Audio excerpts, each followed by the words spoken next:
come over. Dying to know where you came from. We're breaking open. Feel like your future's just begun. And all I know is that we lost time. If we stay right here, we could free ourselves inside. We'll stay awake forever. We'll hide away where no one knows. Let's run away together. Just lead me into your world. We'll stay awake forever. We'll hide away where no one knows. Let's run away together on our own. Just lead me into your world.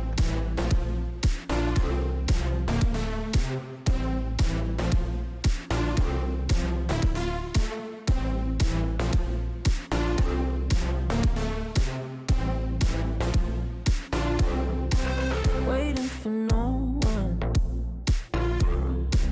We're headed straight up for the sun. They'll never notice. We'll take these cities on our own.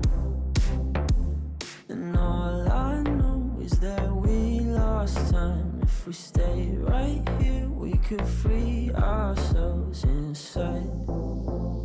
We'll stay awake forever. We'll hide away where no one knows. Let's run away together. Just lead me into your world. We'll stay awake forever. We'll hide away where no one knows. Let's run away together on our own. Just lead me into your world.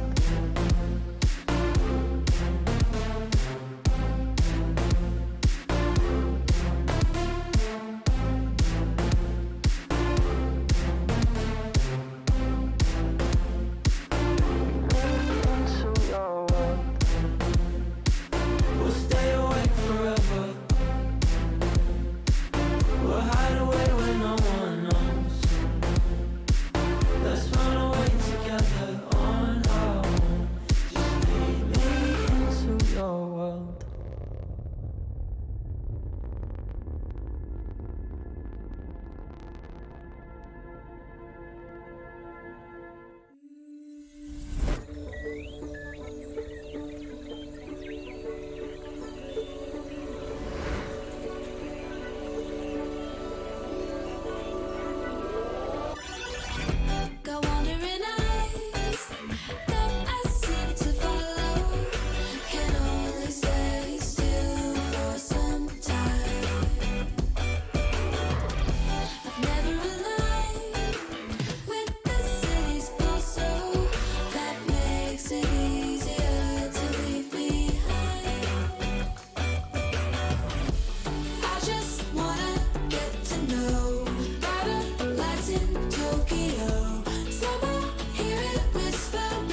too long. Feelings they run. I know it's hard. We'll win this time. Don't wait too long. Feelings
What's up, Rocket League? Hello and welcome to the European side of the Rival Series. I'm excited to bring it to you. My name is Tom F. Battinger, and I'm going to be here today bringing you the action, and of course joined by none other than our very own Subi and Spaceman. How y'all doing today? Doing pretty good. Couldn't be a better day. Got Rocket League in front of us and a cup of coffee sitting right there. Sounds like the perfect start to a perfect morning. I'm just happy to be back, baby. It's been one long week since I saw you guys. It was a little sad, but now we're back at it. Week 2 is going to be fun. Let's get into it. Yeah, it's been exciting. Week number 1, we kind of just ripped the Band-Aid off and went right into the action. Week number 2, we've still got some of these same teams. Let's take a look at the 10 squads that are competing here at the top of the Rival Series. Solary, RJM, Girlz, and RCD Espanyol took home the victories last week. A couple of new names, but the same teams. I want to introduce you to Notorious Legion. They were the Awkward Turtles last week. And Solary, as I mentioned, that's Block. So you want to be keeping those guys on the mind. Omni Nation, probably the standout, I'd say, overall for last week, boys. Definitely was, but for me, it had to be Girlz. Just seeing Greasy Meister take the field again with 2 rookies underneath his wings and just watching them fly high in the sky. I mean, those guys are going to be so fun to watch all season long. I'm looking forward to that matchup in the second game today.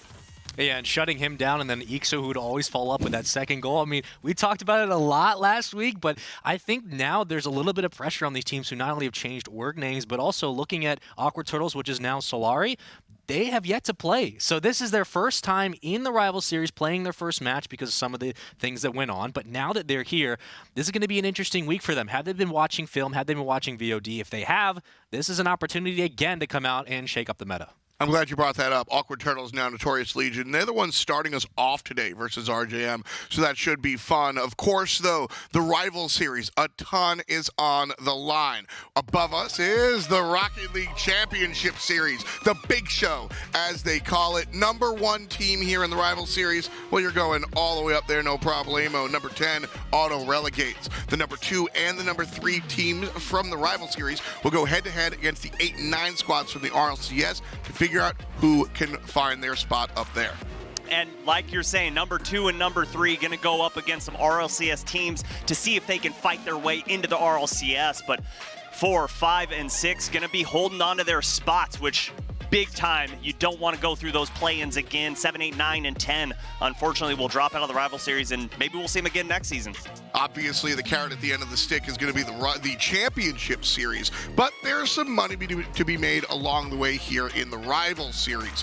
13 Thou Wow up top for first place, 10, 9, 8, 7, 6, all the way down to 10th place. You're still bringing home $2,000. So obviously, the goal is to make it to the big show, but this is absolutely a lucrative place to be. Yeah, I mean, the money looks nice, it looks pretty. Hey, we could make $8,000 if we make it to 4th place. No, you want to aim for 2nd and 3rd because you want to put yourself into the RLCS to hopefully put your name up on championship field one day, and that's what every player wants. Yeah, and if you don't get that high, at least you're building a trend hopefully for next season. So if you're not able to capitalize this year, there's always the end of this year. There's always the next season of Rivals, which again has more opportunities, and we could see teams start to shake up some of their rosters. Even then, you just want a good footing going forward. Having the prize pool down here in the Rival Series is very important because it fosters sort of this culture of trying to give it a shot. You know, you come up here to the Rival Series, guess what? Most players don't make it to the championship side in one go, so you kind of need that footing underneath you. So an excellent look here for the Rival squad where everybody's going to go. 4 matches today on the docket for Europe. We're going to start off with RJM. They took victory home last week, and Notorious Legion will play for the first time. Same thing with Servette Geneva. They'll go head-to-head with, well, the winners from last week as well. Girlz. Match 3 will be RCD Espanyol and Solary. Somebody's got to lose. And then match 4, Triple Trouble Vertex. Well, somebody's got to win. And for me, I'm looking forward to kicking my feet up and watching Triple Trouble against Team Vertex. 2 teams that I think could have very easily won in week 1, and especially Triple Trouble. A lot of expectations on their shoulders for this season. Let's see if they can bounce back in week 2 against Team Vertex. Yeah, and I'm actually, while I agree with that, I'm just excited for the first game we get to see today. RJM versus now known Notorious Legion. Awkward Turtles, during the play-ins, they took down WLF and Little Giants, but one of the issues they ran into is they missed a lot of double commits, and that was against Girlz, a team that's notoriously known for not missing those double commits. Same with RJM. They don't usually miss those open plays. They punish you for mistakes. This is a situation where Notorious Legion comes in, of course, new org, but you still have the same players. I want to see some life out of them if they want to take out RJM. They're a big powerhouse in Europe right now. This is a perfect opportunity to come out and strike hot. Well, we got a chance to see RJM last week. Let's say hello to their opponents here, Notorious Legion. These two teams are going to go bang it out. Rizx, Justice, and Mike Boy. As we said, they brought home the victory last week versus Baguette. Now this week, Notorious Legion, Matean, Taz, and Cash will be the first time we see these folks. Subi, you're the old head at the table. Talk to me about the history of these guys, if any. Well, if you've watched Rocket League before, Matean and Taz might sound a little bit familiar. That's because they were in the Rival Series last season under Team Echo Zulu, and I don't think they performed well at all, especially for what these guys wanted to do coming into the league as rookies. They went in 10th place, 2-7. They really couldn't get the job done, but they got rid of Impact. They brought in Cash. So I'm really looking forward to seeing what this squad can do with a new roster, seeing if they can fix those problems that they had last season, but it's not going to be easy against RJM. You know, I also, on the other side, I agree that Team Echo Zulu wasn't exactly what you wanted to see here, but they kept the spot, right? These are two players that have been here for an entire season, and I think that means something in the Rival Series where so many players kind of flounder out. Yeah, and that's really where Rizx stepped up last week. I mean, he's kind of the veteran for this young duo that they have for Justice and Mike Boy, and that's where his prowess comes to fruition. He was the guy who had to, again, coming into the plans, coming into the season, he was trying to carry this young group together, pull the strings back a little bit, get them comfortable, and last week we saw it primarily. He was the main guy baiting players out of the box, getting those quick goals down. He had a crucial couple of goals in the late game, and he was the X factor for this team. And so when you talk about just kind of, intermediate legacy, people who come in, they have something to prove, and they've been here before. That's where Rizx, again, especially this week, but throughout this season, he has to continue to step up like that because you don't want a situation where now you're wondering how much potential did we waste throughout the entire season. This is an opportunity where they can really show up. Rizx stood up last time around this week. Could be the same story. Subi, I'm going to ask you to put your stuff down where it counts here. RGM and the new guys. This is a tough one because we know what Notorious Legion is going to bring. I think we got to see some play-ins from them. They did make it in through the lower bracket. But just from what we saw last season, I don't expect an immediate turnaround. I think it's going to take a few weeks for them. And after what we saw Rizx bring with the rookies from RJM, I have to go with RJM for this week. Yeah, I have to go with RJM as well. And I think it just kind of comes down to the very simple caster prediction. I mean, we saw RJM last week. We have not seen Awkward Turtles now under Notorious Legion. We haven't seen them yet. So just based off of what we know, I'm really happy with what I saw from RJM. They played well. They didn't fall behind quickly in games. They were able to continue the pace throughout. It was a quick series from them, and I expect them to have that first week under their belt, and they can build off that, and I expect them to take it. I also have to go RJM, and I mean, this is one where kind of you can look at sort of the math behind it, right? RJM beats Baguette Squad, who theoretically is a better team than Notorious Legion here. So if the transcendental property, listen, I'm not the mathematician; they're the experts. I'm just here. So I think RJM is where I'm going to put my chips as well. All three of us kind of rocking this one. I mean, the play last week was just so impressive. It really was. I really liked that they had 100% trust going up and down the field. We saw that from RJM. Yeah. But that can come back to haunt them because there were multiple times where the trust was there. They expected their teammate to get a hit off the side wall. So both players back on defense started pushing forward. And if that whiff comes out, the net's wide open. So that's what I want to look for from RJM. Yes, you've got to have the trust, but keep one guy back on defense. How about you? Last statement before we jump in. This is a kind of a momentum swing week for RJM. They didn't really have a close series last week, but you don't want that to fall back on your laurels, and you don't want to start wondering, we can just walk our way through this entire season. This is a perfect opportunity for Notorious to come in and just shake them up, say, hey, guess what? We watched your VOD from last week. By the way, all the points that Subi just made, yeah, we're going to do it to you. So this is a really important game for RJM. This is an important week for them. If they start off 2-0, they can shake things up, but they have to come out and start 2-0. RJM trying to start their season off well. We are going to start the day off well. Subi, Spaceman, Stranger Stranger on the observation. Bring us game number 1. Well, Subi, last week was Valentine's Day, and now we're here. Love is still in the air between you and I.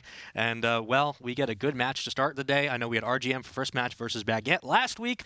And again, Rizx was the power player we looked forward to. And now coming in here against a a bit of an underwhelming squad, I think you could say. Aqua Turtles now under Notorious. Again, just in case you guys are still wondering where they sit, they have yet to play. So they have not yet touched the sticks until this week. And now that they're here, they go up against a very formidable opponent.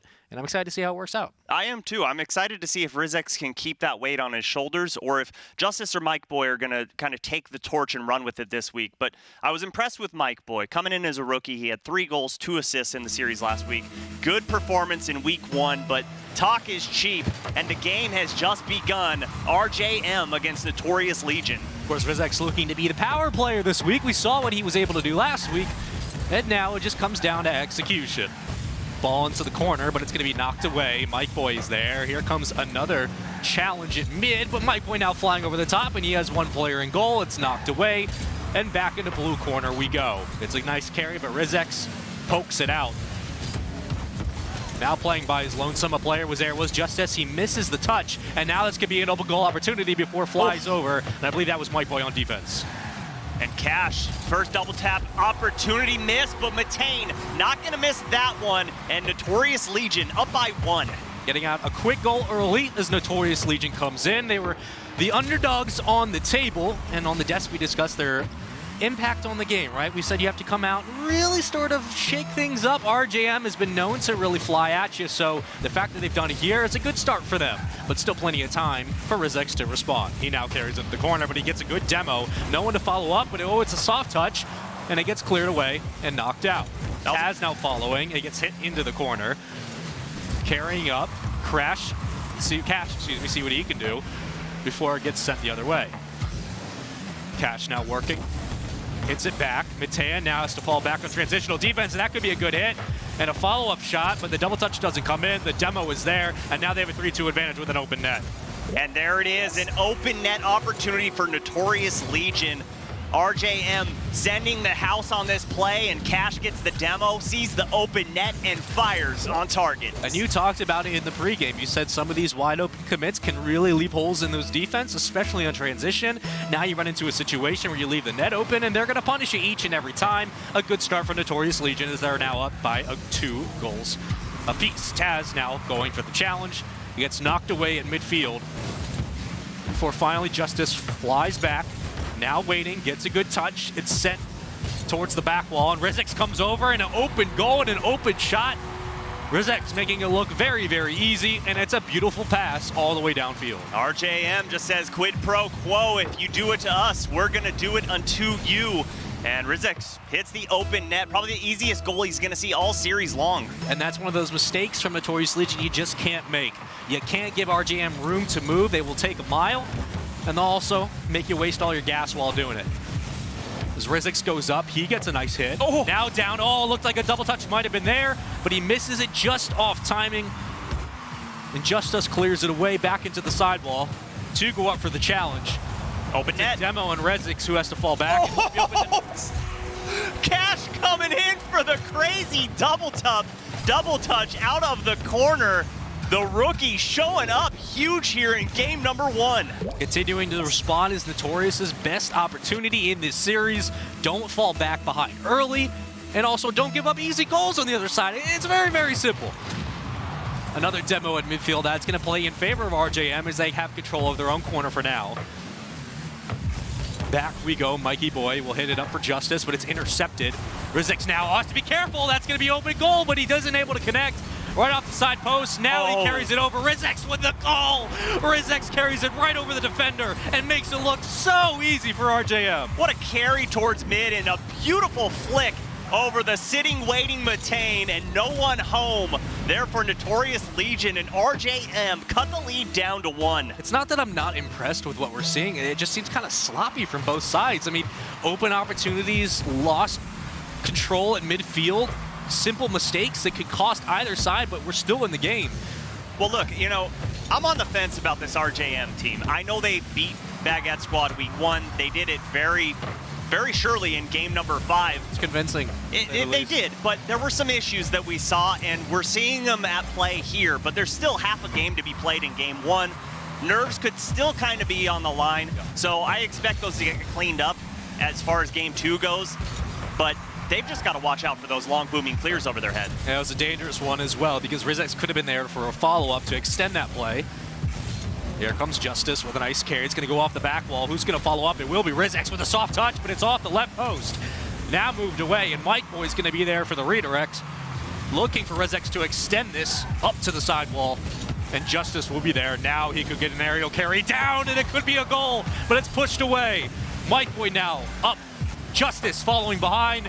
No one's going to be there to follow up. Taz misses a hit. Ball still up for a challenge. Here comes a shot. It's knocked away. There's the demo. There's the push out. Taz with another hit. Still up in the side of Notorious, but now it gets back to midfield. Great pressure from RJM here, keeping the ball in the orange half. Good challenge from Rizex. But Matane finally gets this into the blue half. Give them a little bit of breathing room and maybe start offense for themselves. I love the pressure that RJM was creating there. They just refused to rotate out, even though they weren't on full boost. The trust was there from each other, and we saw it present on the field. Well, Notorious has had to throttle back on defense because they haven't had any opportunity to breathe, but here comes a shot over. Rizex with, I believe he got a good bump, but it's going to be right under a defender. Taz with a good goal, now up 4-2 with a minute left. Great transition offense. Taz puts that pass over to Matane, just barely misses the shot, and Taz is there again for the cleanup, rolls the ball under the defender. They go up by 2. RJM got a lot of work cut out for them in this next minute. 60 seconds, so realistically this game's put out of reach. Still, game 1 of the series, plenty of time to absolutely make a run for your money, but for now, it does look like a good showing from Notorious off the start as their first match in the rival series is going quite well. That's a good shot. That's going to be a good goal. Cash downfield. Cash making it work. The rookie getting a hat trick in his first ever game in the rival series. He's going to be a fun one to watch all season long. This Notorious Legion team looking just revitalized this season. A brand new squad bringing in this rookie player of Cash, and I would say that's a pretty good trade there. 4 out of the 5 goals that Notorious has had has been off of just lackluster defense from RJM. That cannot continue for Rizex and the crew. You need better defense. Ball into the corner, 30 seconds. You got to score 3 goals. Is it possible? Sure. Is it likely? Not at all. Rizex trying to make something work. Matane comes over off the ceiling, just checking out everyone at the midfield, and now comes a bump out. Matane now following. Only one player back is Rizex. I don't believe he got a touch. He did not. Ball still up. The time's being burned. Just 10 seconds for 3 goals. Subi, we're looking at a game 1 win from Notorious. I really did not see this coming after the tape we watched from play-ins, after the tape we watched from RJM in week 1. I just did not see this coming, but the issues that we saw last week from RJM starting to rear their ugly heads. I think we all kind of set up here and we forgot about the fact that whether it's a rookie team, rookies on the roster, they all showed up last week. And here comes the Notorious Legion squad who has yet to play. We didn't give them a lot of credit. Now they're here. They completely expose RJM's lackluster defense, and they punish him for it. Cash with 3 goals, a hat trick. Matane and Taz both getting involved in the action as well. A couple of assists on either side, but Subi, break it down for me. Well, while that scoreboard's up there, you get to see Notorious Legion, all 3 members, no goose eggs across that. Everyone had a goal, an assist, a save, and shots. That's what you need from a team. That's what you need for success here in the rival series. And RJM, the aggression is what really cost them in that match. Yeah, it was good offense, but they pushed all 3 members forward. All 3 were in that offensive half, and the booming clears were their bane of their existence. I think one of the things we are seeing as well is it's not like stellar play from Notorious Legion. They're just getting themselves involved, right? They're sitting back on defense, and once they've weathered that storm of RJM, what do? They just transition really well. They get a quick couple of goals. RDM's defense was not there the entire game. Now we move into game 2, where if I'm in those comms, I'm like, hey guys, we just gave up 1, 2, 3, 4, 5, 6, 7, carry the 1, 3, 4, 5 goals in like 5 seconds. Like that cannot happen, especially in week 2. I want you to can't happen. Read this right here on my notes. What does that say right there? Questionable defense, transitions, and rotations. That's it. That's it. Yeah. RJM, that's what killed them in this match. Their defensive rotations on the transition, they weren't there. Their offense is great, but getting back to the defensive half isn't there for this team. Well, let's see if they can figure that stuff out.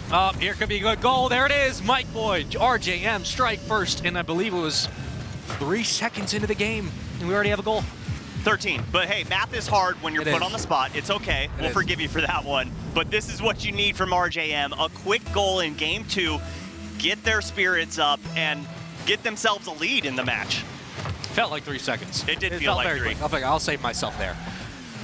Vertex grabs the boost. Here comes another shot off the back wall. Justice now flying over. Is pushed down into the corner. Vertex flying over. He gets a good tap. But it's cleared up for a challenge. Mike Boy now. Mike Boy, that's an open net.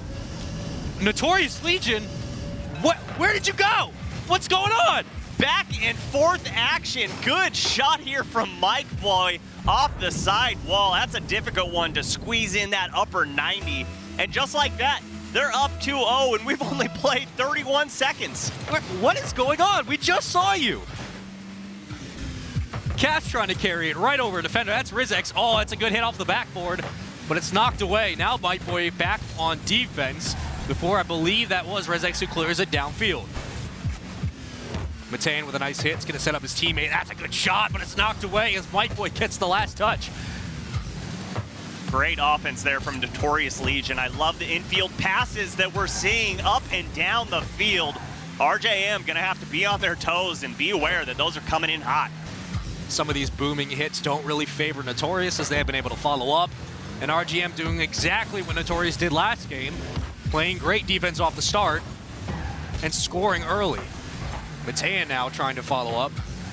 Taz hits it into the corner as Cash has to fall back. Now he gets a good hit down. Oh, yes. That crossing pattern doesn't work out just in time as White Boy's underneath, and that's going to be carried out by Vertex, but still stalled at midfield for now. That's a hit off the side. Another good hit right to the side of the post. This could be a bump down as Vertex now follows in pursuit. It's still up, and now Matan's trying to carry by himself. That's a good hit. It's going to be there to block it off. It will be Justice, and he plays great transitional defense, like always, showing that here in game 2. I'm really liking the offense we're seeing from Notorious Legion. Yes, they're still down by 2 goals, but eventually these plays are going to start working out from them. This is a dangerous one, and a great clear from Taz, beating out Mike Boy there. Cash carrying it through the corner. There's Taz, puts the shot on target, but Vertex off the ceiling, holds on to his flip, able to get the save and gets the clear, but they're not out of the woods yet, and there is the clear towards mid. RJM looking to transition to offense. RJM really hasn't done anything past those 2 goals. They've kind of just been sitting on defense, and they've allowed Taz and Notorious Legion to push up and continue this assault. Only thing benefiting them is the fact that the shot hasn't landed yet. That can only wait for now. I believe that was a great behind the back. A beautiful air touch. He's going to put it in. Notorious find themselves on the board. I love this pass forward from Matan, but a better redirect from Taz. Where does that power come from? My goodness. I'm going to take a quick sip. That was good. Notorious Legion get themselves on the board, and they cut this game in half. Ball now finds its way back to the ground. Into the corner. It's a hit off the back wall. Who's going to fly over? It's going to be a challenge. That's going to be a second goal. Taz again looking at a tie game with 2:16, Subi. What in the world's going on? Vertex had to respect that shot coming out from Cash. And because of that, his camera's spinning when he's sitting in net. So Taz takes advantage, puts another hard shot right above his head, and Vertex couldn't even react to it. And just like that, this ball game's all tied up. I'm like a parent for Notorious. I mean, I'm not mad. I'm just disappointed. And all of a sudden, they score 2 goals, and you know what? They don't have to finish their supper tonight. They can go to bed early. They've done a good job. Tied at 2 apiece. Taz in the back line. He's got 39 boost. Here comes the hit. Cash with a good touch, and that's it's blocked away. Vertex sitting in goal, and he does a good job now. Justice will bump that down. It's going to fly out to the corner. Justice with no boost in a very bad spot. Vertex trying to make something work, but that's a horrible touch. Now sends it back the other way. And he has no boost, now has full 100 to work with. Justice now sitting, waiting. And this should be his ball to hit. That's a booming clear downfield. RJM have 6 saves on the board right now off of 10 shots? 9 shots, I'm sorry. I mean, these shots coming out from Notorious Legion are not only on target, but they're coming so fast that RJM are having to make diving saves, and it's forcing 2 defenders to stay in net. Notorious Legion looking very good on offense. And they haven't really kept the ball on their side the majority of the game. I mean, the transitional defense has been fantastic. That could be another shot opportunity that's knocked away. But again, they get these recoveries. They send it back into midfield, and they're able to follow it up with good offensive pressure, and that's what's really been standing out for me in Game 2, as we're still tied up with about 45 seconds to work with. Matean, I believe, just missed a hit. That's going to be shot off the top post. Here he comes back for a follow-up. Couldn't extend the play. Still at midfield, but it's going to be Rizek who carries it, and it gets knocked away at the last second by Taz.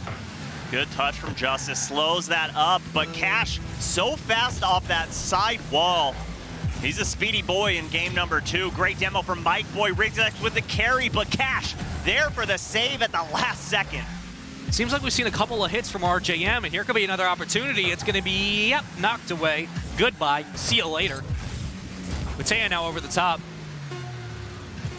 8 seconds. Who's going to get the tie-breaking goal? We're going to go to overtime for our first series of the day.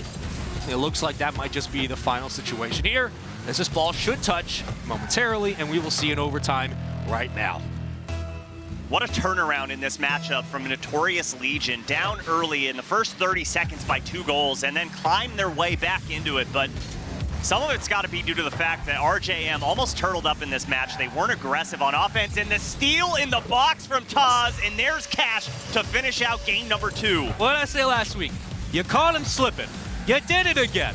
The defense wasn't there. No one's able to fly back. It was a missed hit again from RJM. You caught him slipping, Subi, and look what happens. Look what happens. Hey, if you're weak with the ball in your own box, expect to get stripped of it, because Notorious Legion just did that to you. And again, look at the scoreboard. Notorious Legion, all 3 members getting involved, but nobody needed to save. There were no shots coming from RJM. The first 2 goals that they got were from just open nets. They scored 3 just unanswered mistakes. goals. And 3 unanswered unanswered. And I'm just surprised. Subi, I'm really surprised. I mean, the defense, the issues we talked about, they're here. They're finally here. It's like that weird uncle who shows up to your birthday party. And he didn't even bring like cake. He didn't bring nothing. He just kind of showed up with like a bag of ice, and you're like, hey man, what are you doing here? And he's like, I'm just here to like take things from your fridge and like live in your attic. And you're like, why are you even here? Go home. Like, that's what they are. They're not here. The defense has been struggling. So they're living rent-free? They are. Okay, I like that. That's what that all meant. I respect that. That's what all that meant. I'm just surprised that RGM, I mean, last week was a phenomenal week for them. We didn't really see these issues, I guess, because of the fact that they scored so often. Now, when the game slowed down, that's one of the things we talked about backstage. We talked about the fact that coming out into this game, it's about slowing down the pace. You know they played last week. You have VOD to go over. Now that you're here, look what they're doing. I mean, they're picking them apart. I think it is obvious that Notorious Legion watched game film on this team. Oh, they had to. They're picking apart every weakness that RJM has. And right now, RJM have their backs against the wall. If they want to win this series, they're going to have to pull out the reverse sweep. Well, yeah, your backs are against the wall. Is that really the way to say about that? That could have been a dangerous goal 1. This is match point for Notorious Legion. And that's open net! Again, the demo to open up the box. Just a beautiful screen here. Matean's carrying the ball, and Cash takes the defender out. Just like that, a 17-second lead. The thing that played Notorious Legion during the play-ins was the missed double hits. The lack of commits against Wheaton Girlz. Coming into this match, I thought that was going to be the same story. It's basically reversed. RJM has been the ones that have been struggling. Mike Boy tried to get an air carry down into the top of the goal. It was knocked away. But RJM have not been impressive. I liked that play there from Matean. He went directly past the ball, went immediately for their back corner boost to start starving them. And look at this. The offense starts, the pass is there. Taz just missing, but good offensive play there. Great smart heads up by the rookie coming out. And it was immediately intercepted by Matean at midfield. And now you have another Boomings hit into the corner before Cash got a little bit of a touch. Now over the top. Oh, it's a good shot down, but it's knocked away. Now Taz has to follow back up. Here's an opportunity for RJM, but on defense will be Notorious. They knock it away. And now they have a transitional opportunity, as Matean could get a good carry, but he gets it knocked up. It's still into the corner of RJM as we sit now with 3:40 to play. Oh, that's a great pinch. Great bump by Matean. And Rizek there again for the save. He's been the clutch playmaker, and that ball almost went in. Mike Boy gonna get the clear, and speaking of clears, Spaceman, that's one thing that I saw from last week was they have difficulty clearing the ball at times. And double demo comes out, the shot on target. Beautiful plays coming from Notorious Legion. If only you guys could see what we were seeing in some of these aerial cams. Right there, a booming clear from RJM. They send it back in Notorious Legion's corner. They miss a hit, and because of that, Notorious immediately poke it out towards midfield. You have two players falling back, now trying to recover on defense, and that's a 2-on-1 inside RJM's own goal that they can't cover. Now we're looking at a 2-0 deficit in a crucial Game 3. These are mistakes that cannot be made. Oh, you're kidding. Oh my goodness. Cash almost finding the angle off the back wall.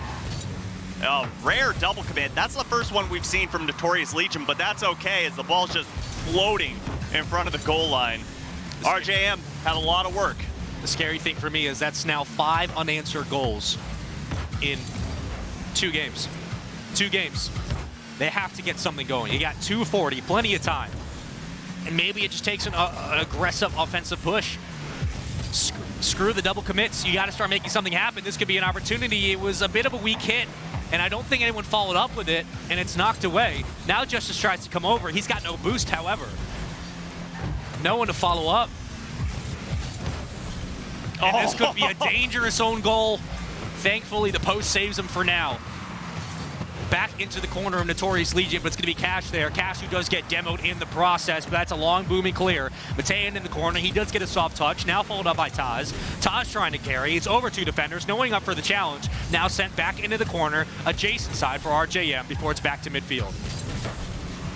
Good challenge there from Mike Boy. Can't get the double tap as Taz is there, and a good clear from Cash. Matean, 2v1 situation. The pass to Taz, the shot, and a good save from Justice. And Vertex there for another one. RJM holding on for dear life. An interesting demo from Vertex. He somehow is able to make that work. A second one as well. Now you have an opportunity, but again, you just waste a little bit too much time, and Cash is there. He's going to punish you for it. And you're looking at a minute 28. To realistically tie this game up. And it seems like even with these air carries, there's no one to follow up. It's just been an individual effort that hasn't led to anything. And Notorious is more than happy to sit back on defense and just let the time run out. 1 minute to work with. Realistically, I want to see RJM score by 45 seconds. By 45 seconds to give themselves a realistic opportunity. Yes, anything can happen at 0-0. We've seen, or 0 seconds rather. We've seen it plenty of times, but you don't want to have to do that to yourselves as a team. You want to score in the next 10 seconds. Well, it's crunch time now. Oh, we've talked about Vertex. He needs to be a power player. Here comes a booming hit into the corner. Does he follow it up? Justice is kind of hovering in mid. The intercept comes in at the challenge, but Matean is still somehow able to find the ball throughout all that traffic, and he burns about 10 seconds off the clock. Cash can try to just kind of sit back in midfield and wait to disrupt the pattern. Taz with a good hit. No one to follow up. I'm just surprised. I'm surprised at RGM. I mean, we've looked at Vertex again being that guy who needs to step up and sort of get things going. We looked at Mike Boy and Justice, the great defense they play, and we haven't seen it this series. I mean, it could just be a bad showing. It could be a bad week, but we expected more than this. I mean, I think most people did. We expected them to come out and do what they did last week. 100%. We were not expecting this at all, especially not in a sweep. That's for sure. RJM. I mean, this was a hot 3-0. You talk about quick 3-0s or drawn out 3-0s. This was a hot 3-0. This was not close by any stretch of the imagination. No, especially, you know, match 2, it did go to overtime. Yeah. But RJM scored in the 2 goals in the first 30 seconds, and then we're shut out after that. So yeah, while it looked close on paper, this series was all Notorious Legion, and I, for one, have to offer just my sincere apologies. I had no faith in this team whatsoever coming in, and they proved me wrong. RGM had the same amount of shots that Taz had in the entire game. That's when you're coming into the crunch time, into game 3, do or die. I mean, you got to win. And you're not able to put up a goal. More than at least 8 shots. How rare is it that you're going to have another team make a mistake where you get a freebie? I mean, it's just not going to happen. No. RJM really just disappointed with how they did in the first series. No, the issues that we saw, that's what led to their demise in this series. The clears, I mean, you can't boom it every time downfield. They got lucky a few times and hit that open net. And, you know, honestly, it's not going to work every single matchup. You cannot do that. You have to be able to hold the ball to your chest and either dribble it towards midfield or see a teammate open and flick it towards him. You can't just expect booming clears to save you when you're on defense. You got to figure something else out. And especially whether or not it's the beginning of the season, the end of the season, it doesn't really matter. What separates a great team or a good team with great mechanics from everyone else is the ability to adapt to the situation you're put in. RGM didn't do that. I understand that they've had defensive issues before, and this was a situation where, again, we saw a lot of that. But the fact that they just had a lack of double commits, the transitional defense was atrocious. They weren't able to get a couple of shots down on goal. There was one player basically carrying the ball by himself on transition, trying to get a quick shot down to break the ice. When you spend the last 2-3 games trying to break the ice and nothing's cracking, that's where you have to adapt your strategies and really evolve as a team. That's where you need a leader, someone like Rizix to step up and say, hey guys, nothing's working. Let's start changing up how we play. That has to happen. It has to. And the fact that it didn't worries me about this team because especially in week 2 with a roster that we haven't seen yet. I mean, Notorious has not played, and now they come in and they completely mop RJM off the scene. I mean, they have to go back to the drawing board. They need to be living in basically redo territory for the rest of the week, the entire week. They have to completely rework what they've done. No, I definitely agree with you. You can't come in and be okay with a loss like this because, unfortunately, the rival series season isn't long. You get every 9 loss chances. is a detriment to your, obviously, record, but mentality-wise. I mean, it's hard to come back from. Well, we saw it last season multiple times where, well, multiple seasons we've seen it, where one team is kept out of the promotion playoffs based off of one series. Yeah. One series, they could say, man, imagine what could have been if we would have taken a game off of them. Even one game, getting swept. You know English what? Is hard. It works because that was a sweep, a swept, a swooped. I mean, they got blown off the map. It was not close. No, but all. that's not pretty for your record, and it's not pretty for the long road. So it's hard to RJM have a lot to fix in this one. It's really hard to break that down as well because there's just not a lot you can talk about. I mean, when there's not a lot of positive, there's not a lot of positive. It's hard to grab on the strings and be like, you know what? If we pull on that thread a little bit more, maybe we start finding some answers for this team. For here, it was basically just we were waiting for them to wake up. It was like, hey, you're missing some of these double hits. Hey, your transitional defense hasn't been that great. Hey, these are some weird plays that you guys don't normally run. What's going on? It wasn't there. And we're just kind of sitting here like, I don't know really what to talk about. I mean, it was just negative. It's all negative, and we don't want to be those guys. But please, RJM, go back, watch VOD, listen to some of our critiques in game, and just pay attention to that transitional defense. I think that was really the thing that blew the doors open for Notorious. I mean, the transitional defense from RJM was non-existent. I mean, it just wasn't there. And if they're able to fix that, season is brand new. I mean, who knows? But you got to be able to work on that. Yeah, well, we just saw RJM get swept in that series by a brand new pickup of Notorious Legion. I want to see in this next matchup, do we have a team full of rookies? The name sounds familiar, but you haven't seen them, I promise. It's Servette Geneva Esports going up against We Dem Girlz. Can Greasy Meister keep carrying this team along to victory? We'll find out next.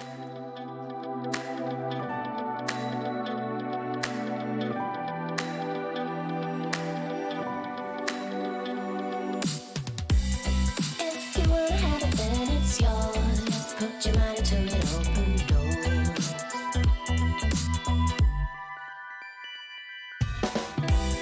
Yeah, you might want to get a fast track, but you can't just piggyback.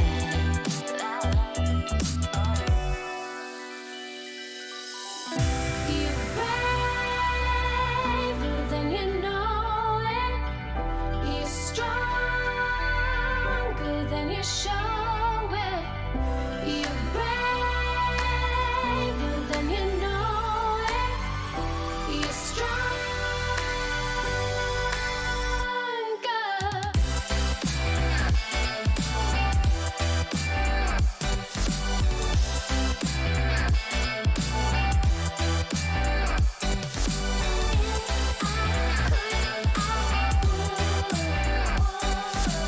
If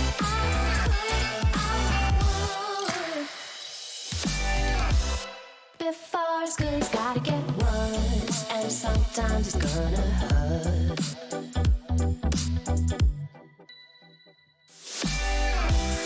If you're ever gonna get that bad, then you better plan your attack.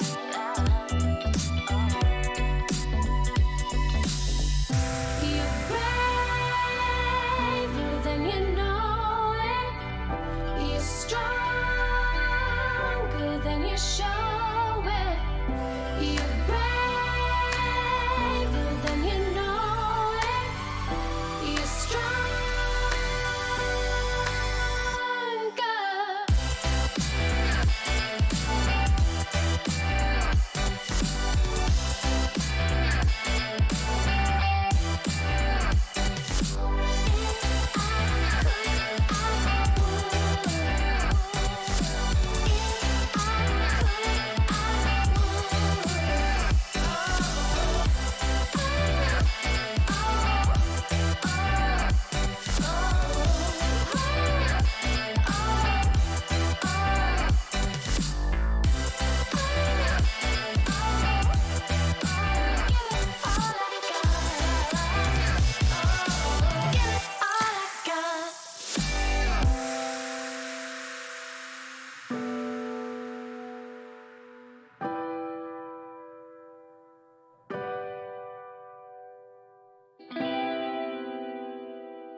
Notorious Legion take that one over RJM. Man, this one looked pretty clean. We had basically a team that we hadn't seen just yet in Notorious Legion. Two guys from last year, but I mean, honestly, Cash ruled everything around that match. Absolutely. That was so fun to watch him pop off in just the first game he gets a hat trick. That is going to be a player you're going to want to keep your eye on. Probably going to be up there with Ixo for, you know, in my opinion, what could be like Rookie of the Year. People I know who we don't stand out, right? Yeah, we don't give that award, but definitely a player you're going to want to look out for. He's fun to watch. Yeah, and the production from Notorious. I mean, across the board. Can we talk about the 5 shots from Taz in Game 3 compared to RJM's complete total of 5 shots? Can we talk about the fact everyone was involved, a couple of goals on either side, assists, saves? I mean, everyone was getting involved. Everyone was doing their part. When you have a player who steps up with a hat trick in Game 1, then everyone else starts stepping up, and then everyone else starts stepping up, and then you get to this point where you're like, oh my God, we're on the ceiling. This is great. That's the part what I really love about them. I mean, they just completely blew RJM out of the water. I'm so happy that this team showed up. Well, game number 2, when arguably the closest game of the series, went to overtime. Man, that's a close match, right? 3 shots to 12. And 2 of those shots came in the first 30 seconds. So, I mean, that tells the story right there. RJM just needs some offensive production. Yeah. Well, for right now, Notorious Legion, that's the one none of us picked. You know, at the end of the day, sometimes the unknown variable winds up throwing the curveball. We Damn Girls, though, we know them. They're going to be playing in match number 2. WDG going head-to-head versus Servette Geneva Esports. It's going to be Ixo, Greasy Meister, and Breezy. Crossway from Zafir, Mirror Wing, and Yagi. I'm excited to see this rookie squad. After what we saw last series, I'm ready for the rookies because we know what We Dumb Girls is going to bring to the table, and that's good, solid gameplay, great infield passes. Ixo and Breezy are just monsters in 1v1 scenarios. It's going to be a fun one. So last week, We Dem Girls brought home the victory versus Team BDS. Spaceman, what can you tell us about how that one went? It was a 1-2 punch consistently of Greasy Meister opening things up with a first goal, Ixo following up again with a second, and Breezy and Ixo played fantastic defense. Each time that Greasy was out of the play on a demo or he was just caught on rotation, it was Ixo and Breezy who were sitting in goal waiting for an initial push. Once it came, they not only stopped it, they found it, they recovered on transition, and they were able to set up Greasy for another shot. I mean, it was beautiful all throughout. It was like a perfect weave of players. See, that's like the Matt Christopher, right? The storybook way that this one wants to wind up. You have the veteran kind of setting the pace, and then the 2 other players kind of filling in the roles, the young guys kind of doing everything else. So We Dem Girls certainly looked strong last week. Servette, rookies. Subi, what can you tell us about these guys coming in? Well, you could talk all day about weekly tournaments they've won, monthly tournaments that they've won, but it's hard to really bring that to the rival series and say, This matters. This team has done well in X tournament and Y tournament. Well, they're facing up against a former world champion. This is not going to be the same thing that they've been playing in. This team, they have some experience together, but they made it through the play-ins through the lower bracket. Not something you want to see a team do. At this point, I feel like they're punching up. They're out of their weight class, but they can prove us all wrong right now by taking We Dem Girls down, but they're definitely not the favorites in this matchup, in my opinion. The only member from last season who remains on this team is Mirror Wing. He's the only OG guy. They played last year. They lost in a qualifiers match last season to get in, and while that might have stung a little bit, one of the things while watching the play-ins that I took note from was people were calling them the dark horse of Europe. They took down 3 of a kind, which was the number 2 and 3 seed in the play-ins with a 3-0 sweep. They did drop to Block, now, of course, known as Solary. But still, I mean, if you get called a dark horse, it's not like people throw that name around often. They don't just throw it to anyone who comes up and says, oh, these rookies, they could be a dark horse. You usually have to have some precedent behind you. You have to have some results to get that qualification. They came in, they took down the number 2 seed in the play-ins. They're now here after failing to meet that qualifying match last year. They come in again. I'm still looking at We Dem Girls to come out on top, but if you want to talk about a team that really needs to live up to that dark horse name with all of the rookie prowess we've seen thus far in week 2, this is another perfect opportunity for that to happen. Unfortunately, I think I'm hearing a lot of this, it'd be great to see the underdog, the guys that could almost prediction time, man. And I think as much as we want to speak highly of them, let's just put them down. What do you, who do you think has this one? Well, you haven't been in the scene as long as I have. I've been here for a few days at least. You're a seasoned veteran. I've been here a few days. Yeah. And the term dark horse, that is one you don't throw around lightly, but there's almost a curse behind it because last season, Zookeepers were a dark horse coming into the rival series. We all know how that ended. So cursing teams, I love. You're cursing them. So because of that, I can come nowhere near the dark horse, and I have to go with the knights in shining armor of We Dem Girls. Yeah, I'm sticking with We Dem Girls as well. I think we had a good discussion just about the abilities of Ixo, like where we see his future going. We think that he's going to be scouted out for our RLCS team easily. But one of the things that really separates this, I think, this prediction from what we had last series where we said rookie squad, the tendency still has been rookies to show up. Of course, maybe that can happen here, but RGM, we expect them to just do better. Looking at this, we haven't seen many flaws from Greasy, Ixo, and the rest of the team. Like, there hasn't been a lot of kinks in their armor. They've showed up each and every game. They have performed each and every game, and I'm excited to see where their season lies. Again, I think that We Dem Girls are just going to come out. I got to agree there. As I said, I think Weedham Girlz is kind of my picture perfect team. If you watch the North American side of the rival series, you see something similar in Karma's squad and kind of Jacob's squad. But when we watch them play, it didn't work out the way it's supposed to. Now, WeDG, like these guys kind of wrote the blueprint. All right, Greasy, do the first thing. The other guys will come trounce on it. So I got these guys as well. I think with 10 teams in this league, these guys are going to be top 3. I've got a lot of faith in Weedham Girlz, and I think this game, this week, this season will be no exception.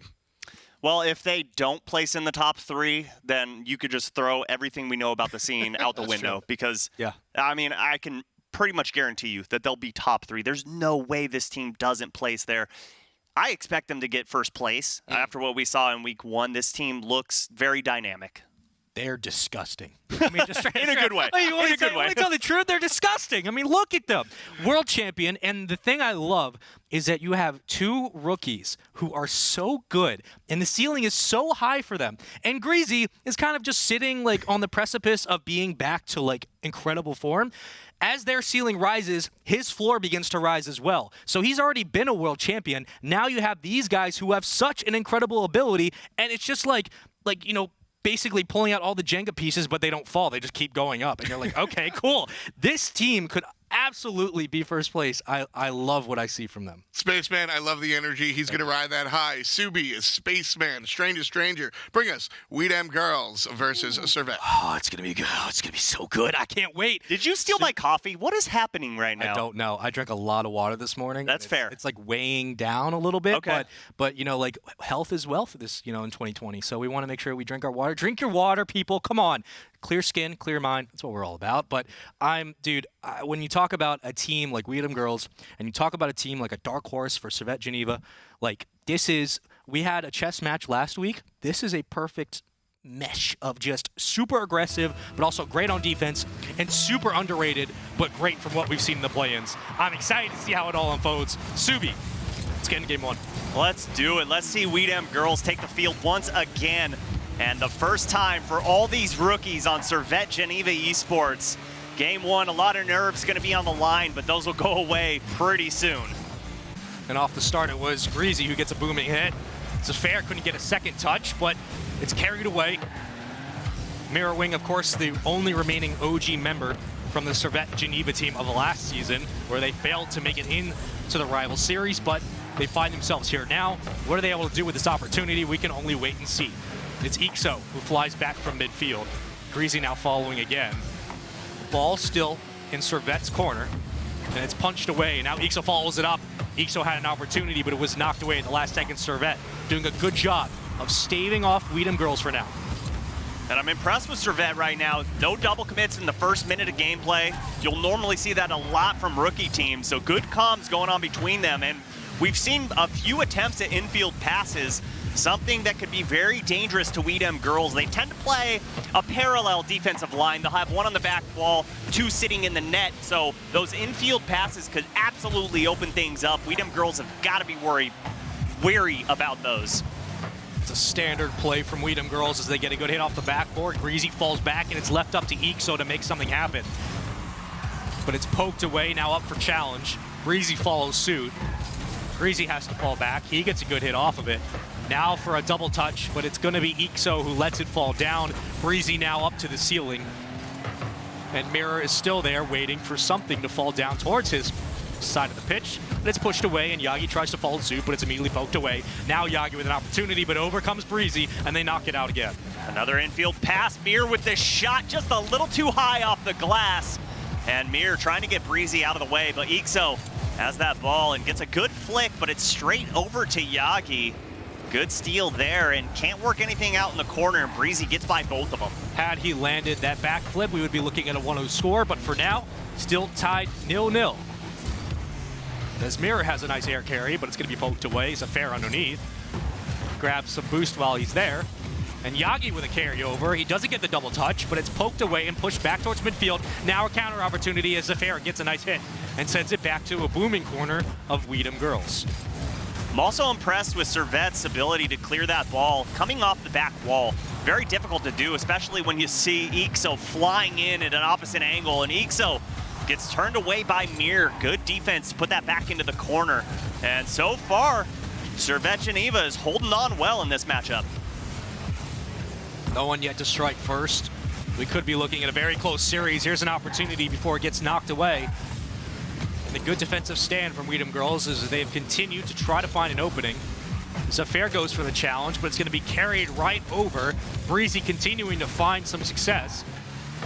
Now Yagi has to wait back, and that's going to be a push out. Oh, this could be dangerous, but hung in the air a little too long. Servette not able to put that one through, I should say Weedham Girlz.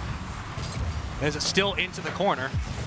Here's an opportunity. No, Breezy comes in quick, puts the shot on. What a turnaround. Great demo from Ixo to give Weedham Girlz the lead. And that's what makes Weedham Girlz so dangerous. They're able to get a quick shot over, and Ixo comes in with the demo. This team plays so well in tandem together. They are so good at communication. You see it each time they play. And they go up 1-0 in game one with still plenty of time. Unofficial assist has to go to Ixo on that one. Oh, yeah. Opens up the net completely, allowing Breezy just shoot on an open target. What did we talk about last week? One of the things that makes Weedham Girlz so dangerous, once they get up a goal, they don't stop. They continue to put on. When they fall behind early, that's when you see them get a little bit nervous. But starting off with a goal in game one, and with a minute to kill, do not expect them to sit back on defense. As Breezy goes up for a challenge, it's hit off the back wall, and I believe Breezy did get the last touch. Now down, Ixo gets the carry. He's going to go ahead and juggle this all the way. He's going to juggle it all the way. And what could have been a highlight reel for the ages is pushed back by the last minute by Mirror. Well, we know how dangerous he is in 1v1s, and Breezy sneaks that one under the crossbar. Weedham Girlz go up by 2. And when that pressure gets put on and you have to respond and you're not able to get a booming clear, you leave Breezy by himself. The world champ's going to find himself a goal. 2-0. 44 seconds. Weedham Girlz striking hot. And again, you have to give Ixo the unofficial assist there. He carries the ball downfield, gets by 1, makes him look silly, and then forces the defender to come out of net, essentially taking 2 away from the play. Good play from Ixo, even though he's not on the board yet. He creates opportunities even if he's not touching the ball. I mean, what more could you want from a player? What more could you want from a rookie? That's the real question. Because that's going to be a booming hit into the wall of Weedham Girlz. Mira wasn't able to get a good read on it. He gets sent into the back. Ixo now following up. Ixo with a hit off the backboard. Still up for a challenge. Oh, all 3 members in that corner. Dangerous play there. Still up by 2. And very reminiscent of week 1, game 5. You know, they were up 2-0. 25 seconds to go. All 3 members of Weedham Girlz had 0 boosts. They were sitting in net. All 3 members left net. They got scored on. Yep. Looked like that very well could have happened there. I want to see them get better in the last 30 seconds of a match. Play a little smarter. They were all out aggressive there when they didn't have to be. Could have came back to haunt them. I know Ixo had basically 0 across the board except for 3 shots, but he created both opportunities. I mean, he is the sole reason they won that game 1. The ability to create the mismatch and the man advantage by taking out with a demo and then carrying by himself, juking out a defender in the box, and then allowing for Breezy to come over the top. I mean, the dude does it all, and even with 0 across the board, I mean, I'd take it, man. I'll take those 0s if it meant he's creating plays like that. Absolutely. I mean, you don't even need to get score to do well for your team there. No. You can just get demos. You can open up passing plays. Yep. And we saw that from Ixo. I mean, he did get points there, 166, but I don't care about that because he was the one that was developing plays. He was their number 1 in this this matchup in game 1. Yeah. And you don't get points for that sometimes, and that's okay. As long as your team gets 1 win in that win column, that's all that matters. Yeah, there's a reason that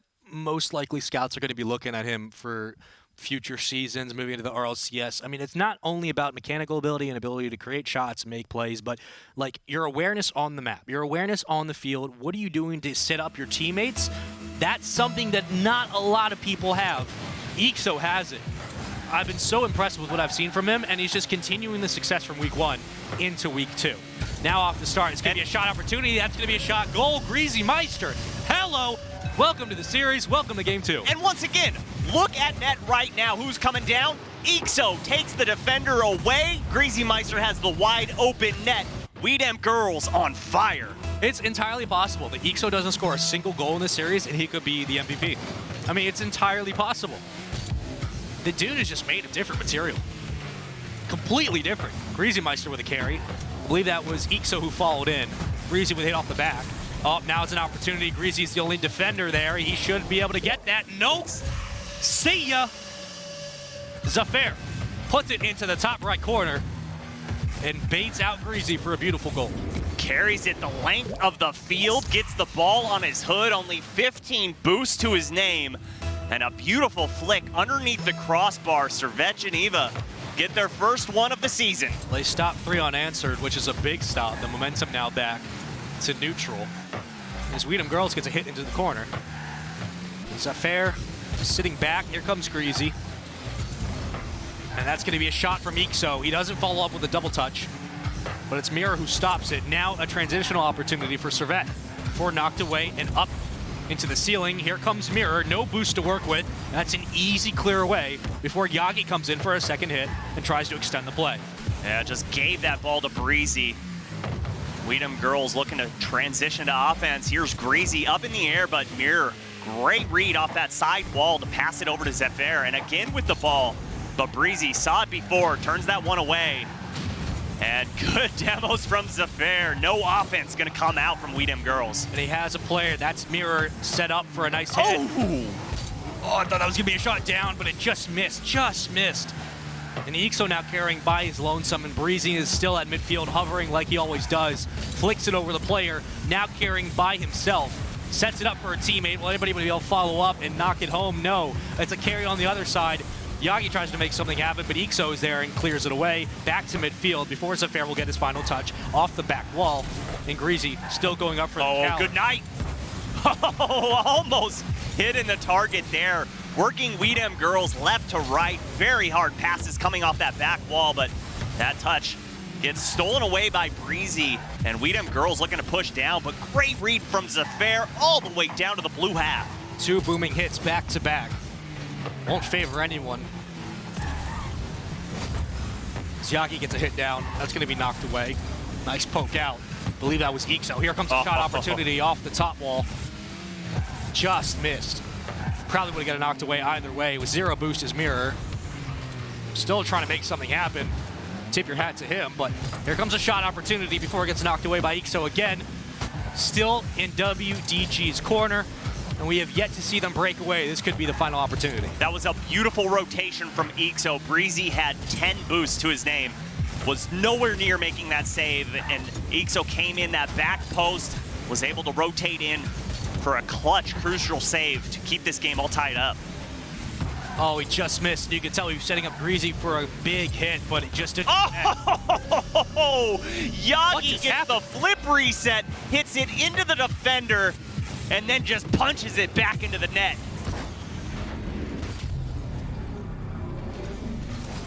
Well, I'll eat my words. That was a great hit. Did not see that coming. And that's what Servette has to do. Stay out of the limelight, just make it so hard for Girlz to respond. Oh, well, here comes an opportunity. He bumps him in the air. Breezy taking it by himself. Pushes the defender away. Great screen from Greasy, forces Zafair to go up in the air. And once Breezy sees that, he sees the angle he has to hit and ties the game up, wasting no time at all. Just when Servette caught their breath after that goal, immediately Girlz says, nope. You thought, buddy, it's not gonna work here.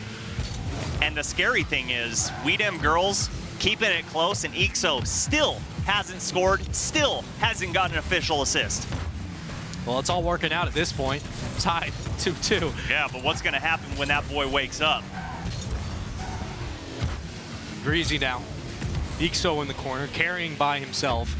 It's going to be sat at midfield before it's a hit by Yagi. Mirror with another touch, but it's extended away before it's sent into the corner of Girlz. A booming clear to the other side. Will keep Servette on defense for now as they try to rally back, stabilize, and set themselves up for a go-ahead goal. I believe it was a demo in the net. It was. Zafair gets taken out of the play. Breezy now sets up for Ixo. Ixo goes over the top, but it's cleared out. Breezy trying to follow up, doesn't get a hit. Here comes Greasymeister. It's pushed away into the corner, and Zafair is there with just a little bit of a boost, but enough to do enough damage. Another demo from Breezy. Great midfield demo to give that ball over to Ixo. Greasy has an opportunity, puts it up high. Ixo for the follow-up, no. Yagi there off that back wall. Weedham Girlz pushing forward. Final minute of gameplay, still sitting in the box. Can't get it by the defense of Servette Geneva though. Even with these missed shots, they've continued to find pressure, haven't been able to be pushed back towards midfield. They found a way to stay in Servette's half. And that's kept this relentless assault continued. 25 seconds. We could be looking at overtime in game 2, but we know Weedham Girlz doesn't want any part of that. Ixo now setting up for Greasy. Greasy doesn't connect. Now Breezy on defense. Here comes a shot. Breezy's able to push it away into the corner, up for Ixo. Ixo now sends it back downfield. It's going to be Greasy Meister by himself with 8 seconds before it's knocked out. Here comes Breezy. Ixo by himself at midfield, looking to at least stall this for overtime. And we should be heading there momentarily unless someone comes up with a miracle shot. It won't happen. We are sent into overtime. Zafair, the only one with saves on his team. 4, but Greasy gets it by 1 mirror. Good play to slow it down, catch that ball, take it into the corner. And they almost got scored out 5 seconds into overtime. They hold on. Keep your eyes on Ixo. Where is he on the field?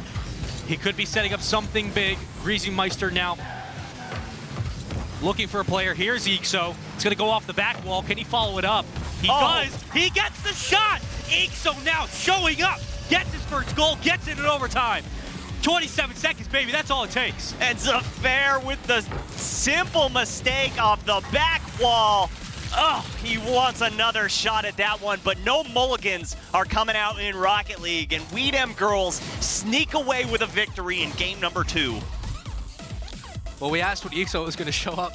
There he is. The perfect And time. you couldn't tell by my voice, I actually punched Subi in the arm because I was so excited that Ixo did it. It's all right. We'll be talking to human What resources. did I say? Where is Ixo? What's he doing? What's he got going on, brother? Look where he's at. He's at midfield. He was waiting. He carries. It's all mechanics at that point. What are you gonna do? What are you gonna do? I don't know. Ixo, baby. I don't know. He's so good. This kid is something special. He's fun to watch, but it would be nothing if he didn't have his teammates around him. Breezy and Greasy. Those rhyme. Breezy and Greasy. Let me differentiate those. They did so much.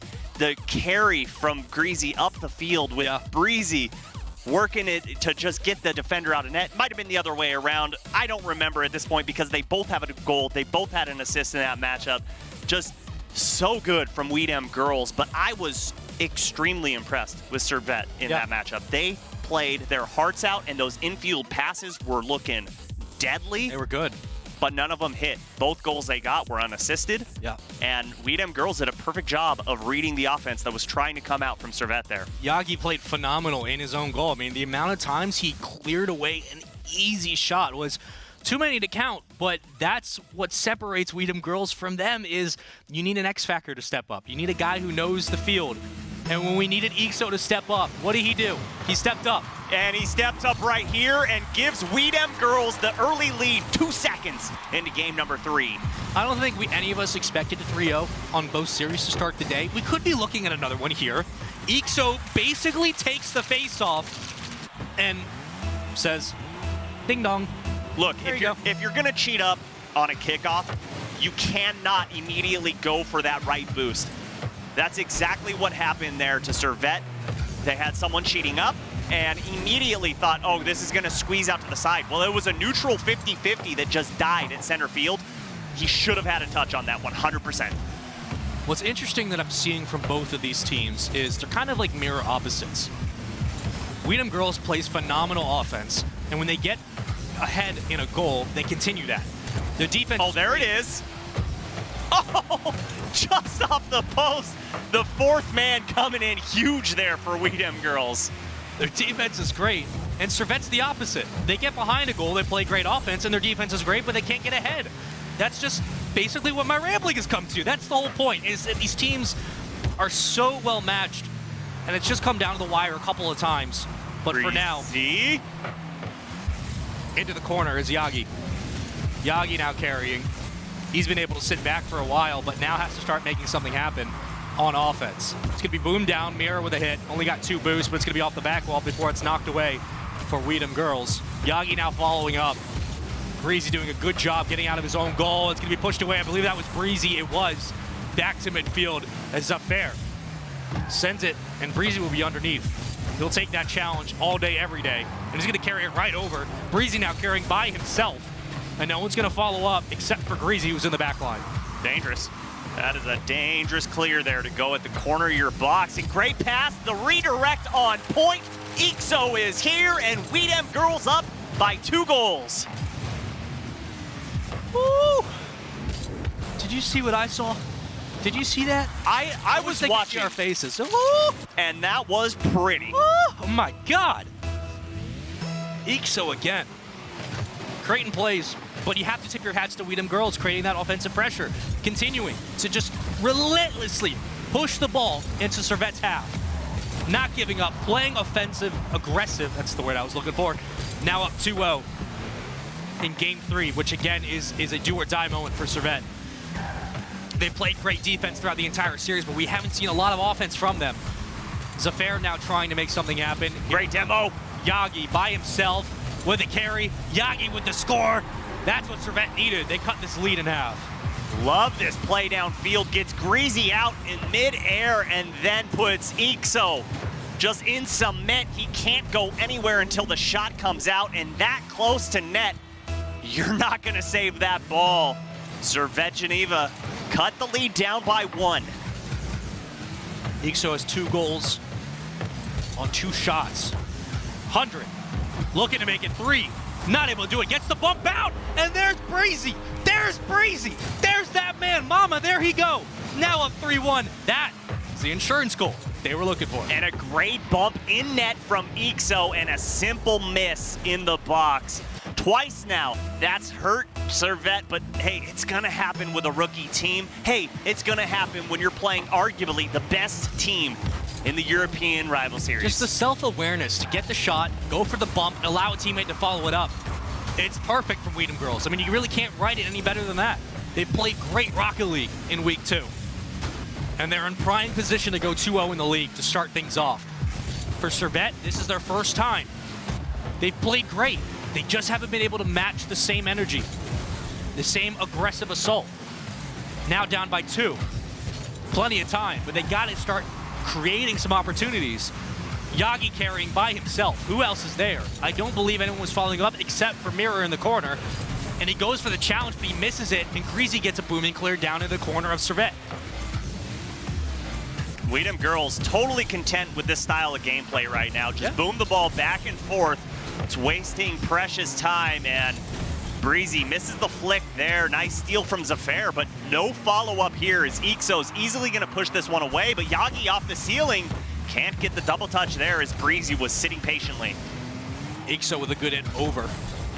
Mirror gets another touch, tries to send it at least towards Weedham Girlz half, but it gets intercepted and poked away. Now Yagi following in pursuit, trying to extend the play. Here comes a good hit. That's a beautiful save, but it's going to be a goal regardless. Yagi, 3-2. Servette looking to come back. And Servette get their first assist of the series here off of a nice hard shot right on target. Greasy did the best he can, just kills that ball on the goal line. But the follow-up coming in from Yagi. 1 goal to go, nearing 1 minute of gameplay. Everything on the line right now for Servette Geneva Esports. That was a dangerous hit, but the transition is there. Now Ixo carrying, oh, it's beautifully poked away. Yagi doing a fantastic job in his box playing defense. But Greasy does get the intercept.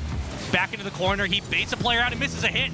It's a follow-up, but I believe it was knocked away by Yagi again. If not, a player from Servette was there anyways. Ixo now following back on transition as Mirror is there, but it's Greasy with another hit towards midfield. And another bait. He's so patient that he's forcing Servette to go up and make a mistouch on that ball, just waits it out and pushes it back into the orange half, and there's another shot, but Mir with a clutch save. That's a perfect example of why Greasy is so good. He waits for you to make a mistake. He basically dares you to come after the ball, and when you miss, he'll punish you. A dangerous hit towards the top of the post, but Greasy gets a nice touch up. Uh-oh. Ixo's in the corner. Here comes a bait out, but it's a booming clear downfield. 15 seconds. Series on the line.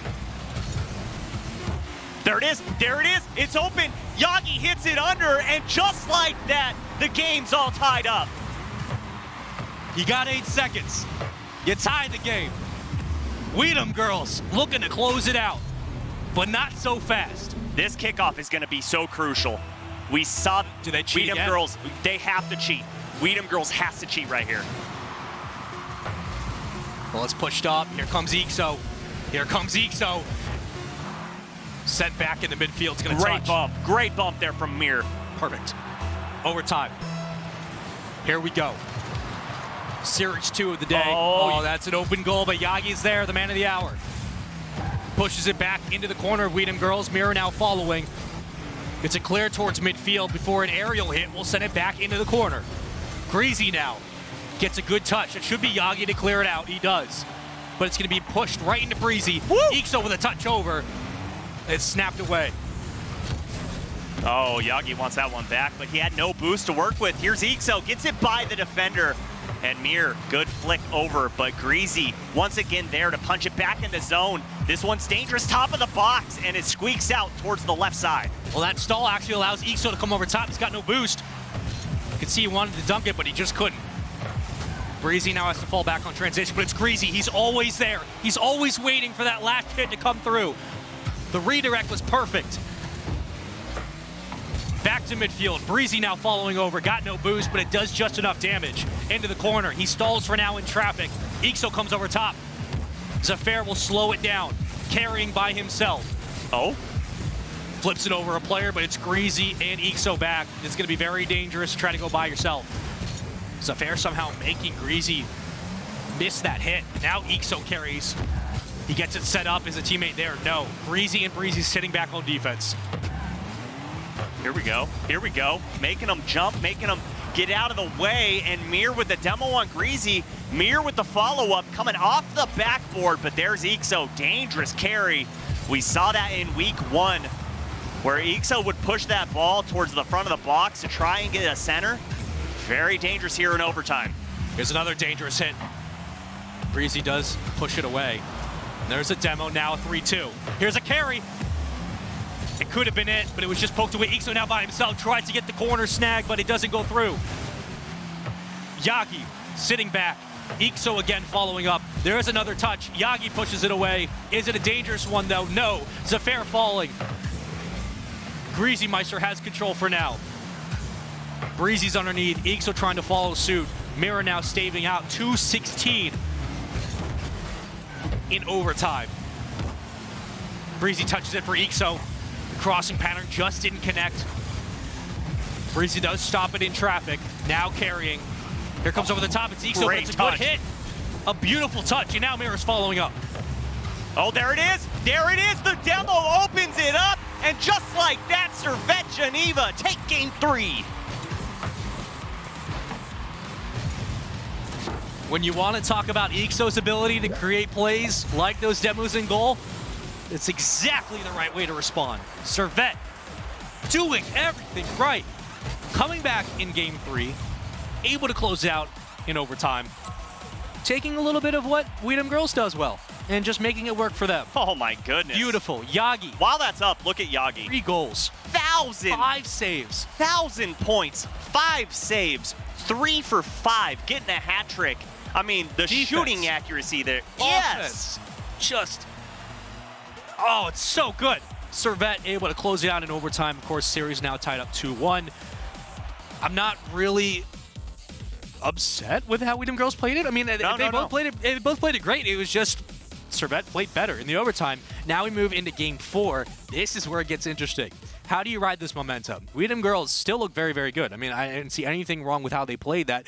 Of course, they got a couple goals off of the cheating break, but other than that, I mean, they played well. Servette doing a great job of controlling the pace. Yagi was crucial on defense, of course.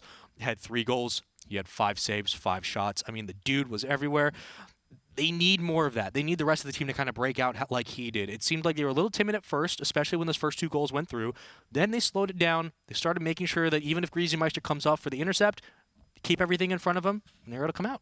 Yeah, you know, Girlz did play fantastic, and the things that we saw in week 1 that I don't think are too worrisome, but it's how they lost here were the simple mistouches in defense, offense, where you know, whoever, I'm not going to put a name on it, but someone's going to touch the ball, and it doesn't go exactly where it technically should, and Servette capitalized, and then Ixo clearing the ball at times directly down the center of the field, something you got to watch out for. Well, it was a demo off the start and a save as well. Of course, you could expect both those things to happen. And they do it here again. Yagi with good defense as well to poke it out. Greasy, however, will respond in kind.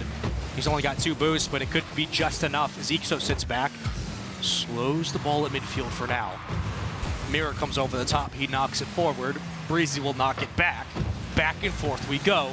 It's only a couple of seconds into game 4, and it looks like it's going to be a chess match. Yeah, both teams slowing the play down, electing to play volleyball almost, just keeping the ball high, and a good stop from Greasy. And there he is, Yagi. Got to look out for him. We saw some 1v1 skills. We saw some great redirects. If anything, Girlz has got to try and take him out of the play. The ball pushed back towards midfield as Breezy looks for a pass, I believe, to Greasy, who's coming over the top. There's Greasy. A shot down, but it's knocked away. Zafair getting in on the action. A dangerous stall, but it's still pushed out in time. And now a carry before he gets bumped at the last second, but it did enough to have a player follow suit. Yagi couldn't get high enough, didn't have the boost to work with either. And back into blue corner we go. Looks like it would have been a carry from Mirror, but he wasn't able to get a follow-up. Greasy now pushing to Breezy. Breezy doesn't get hit, Zafair does. Ixo now sends it back into the side of Servette. And Servette's doing a great job on getting back to defense. Those long clears aren't dangerous at all. This is dangerous. That one is dangerous, but Yagi, so fast. Able to get up in time and challenge Greasy Meister right midair. Yagi might be one of those players we look at throughout the season for his defensive abilities and his ability to create shots when it looks like there's none. Talking about creating shots when there's none. Ixo makes 2 defenders look absolutely ridiculous in their own goal. Well, when that ball's coming that fast, that close to the net, yeah, he puts it in the perfect spot where it's in between both defenders. The only way they're going to save that is hitting it at the same time and pinching it out of net. That ball just has way too much momentum behind it. Stepping up is the rookie. The guy we've all harped on for having incredible skill, and we've expected that from him. He shows it in each game. Oh, great pass, Greasy. And Ixo again, picture perfect shot in between the defenders. Gets his second one here in game number 4. I believe they were up 2-0 in game 3 before they dropped that lead. So now again, a familiar situation. They're looking to close out the series, but if Ixo's playing like this, I mean, that's dangerous. That's a dangerous predicament to be in. Still plenty of time, no question about it. Ixo looking to make that 3-0. As Breezy now carries by himself, good air carry down. Yagi pushes it away. And Ixo falls back on transition. It's now a 2-1 in the goal. Ixo now flying out. Oh, that was a dangerous touch, but a good poke out. And now Ixo follows in. And he just can't get the hit, but it's going to be Breezy there. Breezy gets the shot. Breezy gets the goal. Keep your eyes on Ixo here. I want you to see the pre-flip coming in. He pre-flips that, gets the crucial 50-50 there, and Breezy puts it in the right-hand post. Girlz go up by 3. And that's what's dangerous about Girlz. They start to run away with things. Now you're looking at a 3-0 deficit. You have time, but do you have what it takes? Do you have the ability to do it? We can only wait and see another demo. Oh, this is going to be a dangerous one from Ixo. A good bump out. 0 boost. He's still making things happen. And here comes another shot, but it's blocked away by Yagi. No one else could do that except him. Uh-oh, Ixo misses that. Here comes Mir. Double tap, no. But does get the bump on Breezy, but Ixo there for the touch. A double commit from Girlz, but Breezy there holding down that back line. Another opportunity for Breezy to make something. It was a bump out and a pass for Breezy, but he knew right there it wasn't going to happen. That touch from Ixo with a good back clear. Breezy comes over top, stalls it. Oh my God, a beautiful pair from Ixo. This is going to be a goal if they can't make something happen. Everyone's missing. Hey, smart play. I like that. Greasy Could have taken a shot there, but says, you know what? I'm going to rotate back. Breezy's pushing forward. Yagi gets turned away by Ixo. And Weedham Girlz holding down that defensive line. Up by 3, a minute to go. Servette Geneva have their work cut out for them. With all of that happening, they burned, 15 seconds off the clock with that initial shot attempt? It's just stuff like this that keeps Weedham Girlz so good. Even if they're up by 3 goals, it doesn't matter. They continue to find ways to make you burn time. They don't give up. 47 seconds is what separates Weedham Girlz from a 2-0 in the rival series, and Servette from falling for the first time here. A great showing from them, but still just not enough to wither the storm of Weedham Girlz. Oh, great pass. Love to see that. Doesn't amount to anything. But again, I'm so impressed with Servette's play here in their first showing of the rival series. They're coming out, group full of rookies, but they look like a veteran team here, and they should not hang their heads after this matchup. They're facing one of the best teams in the league of Weedham Girlz, and they played phenomenally. There's always positives to take away from a loss like this. And the positive is you have some of the best defense we've seen to start a rival series in a long time. Stopping one of the most aggressive teams, not only in overtime, but throughout the entire series, finding ways to create plays on defense. Servette, this is by no means a bad showing at all. I mean, you played it about as well as you could.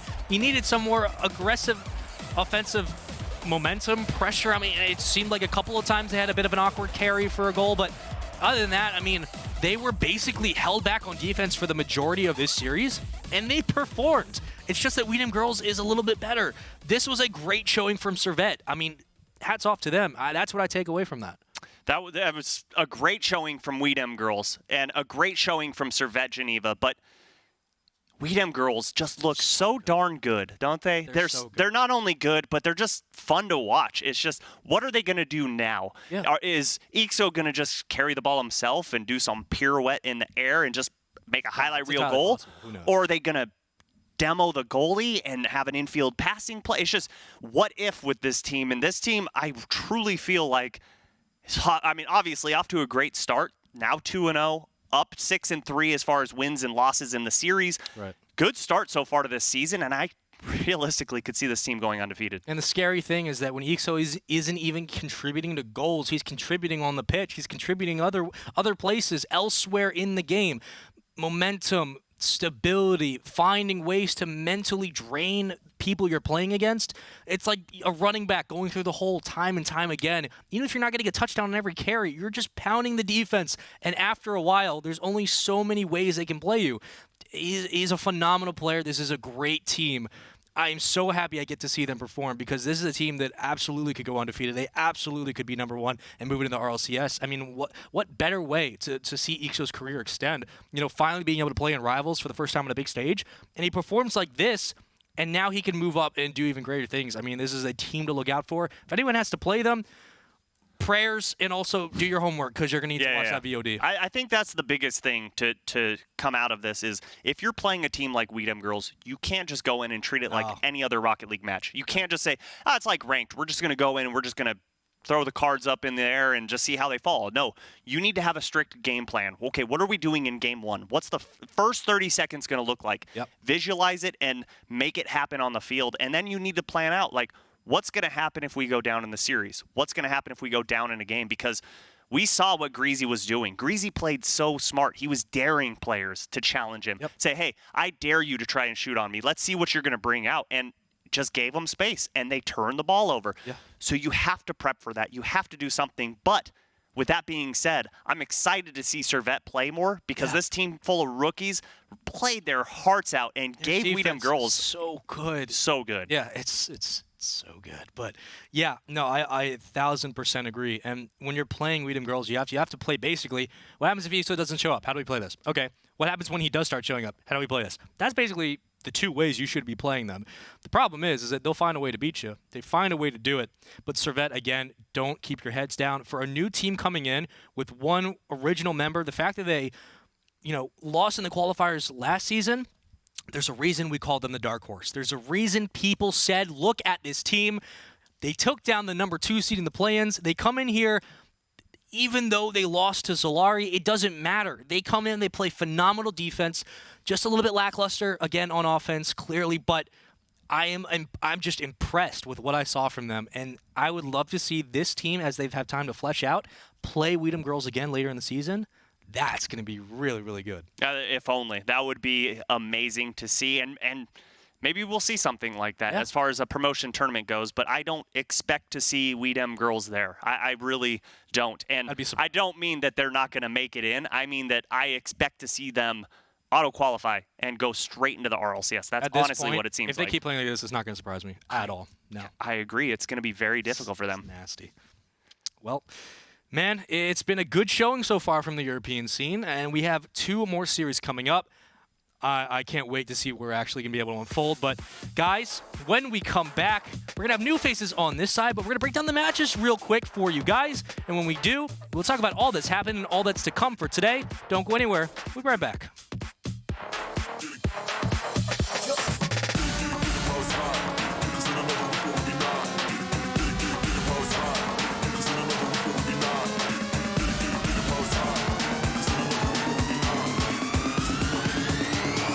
In another week, or will be not.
Get it while it's hot.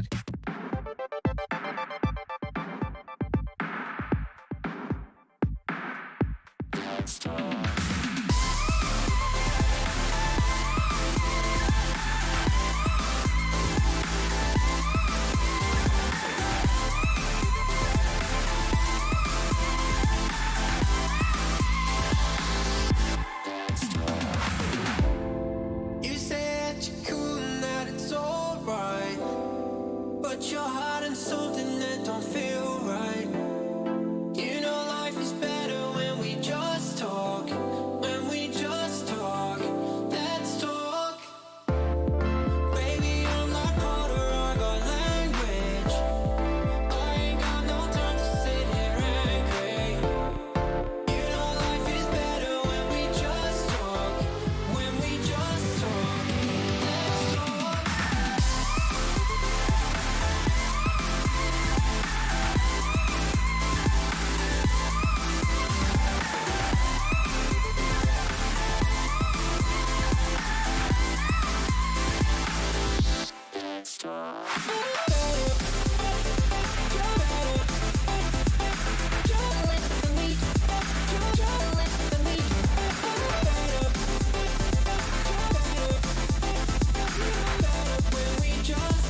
What's good, Rocket League? Welcome back to the European side of the Rival Series. I'm still Tom F. Battinger, but I've got two new fantastic faces with me.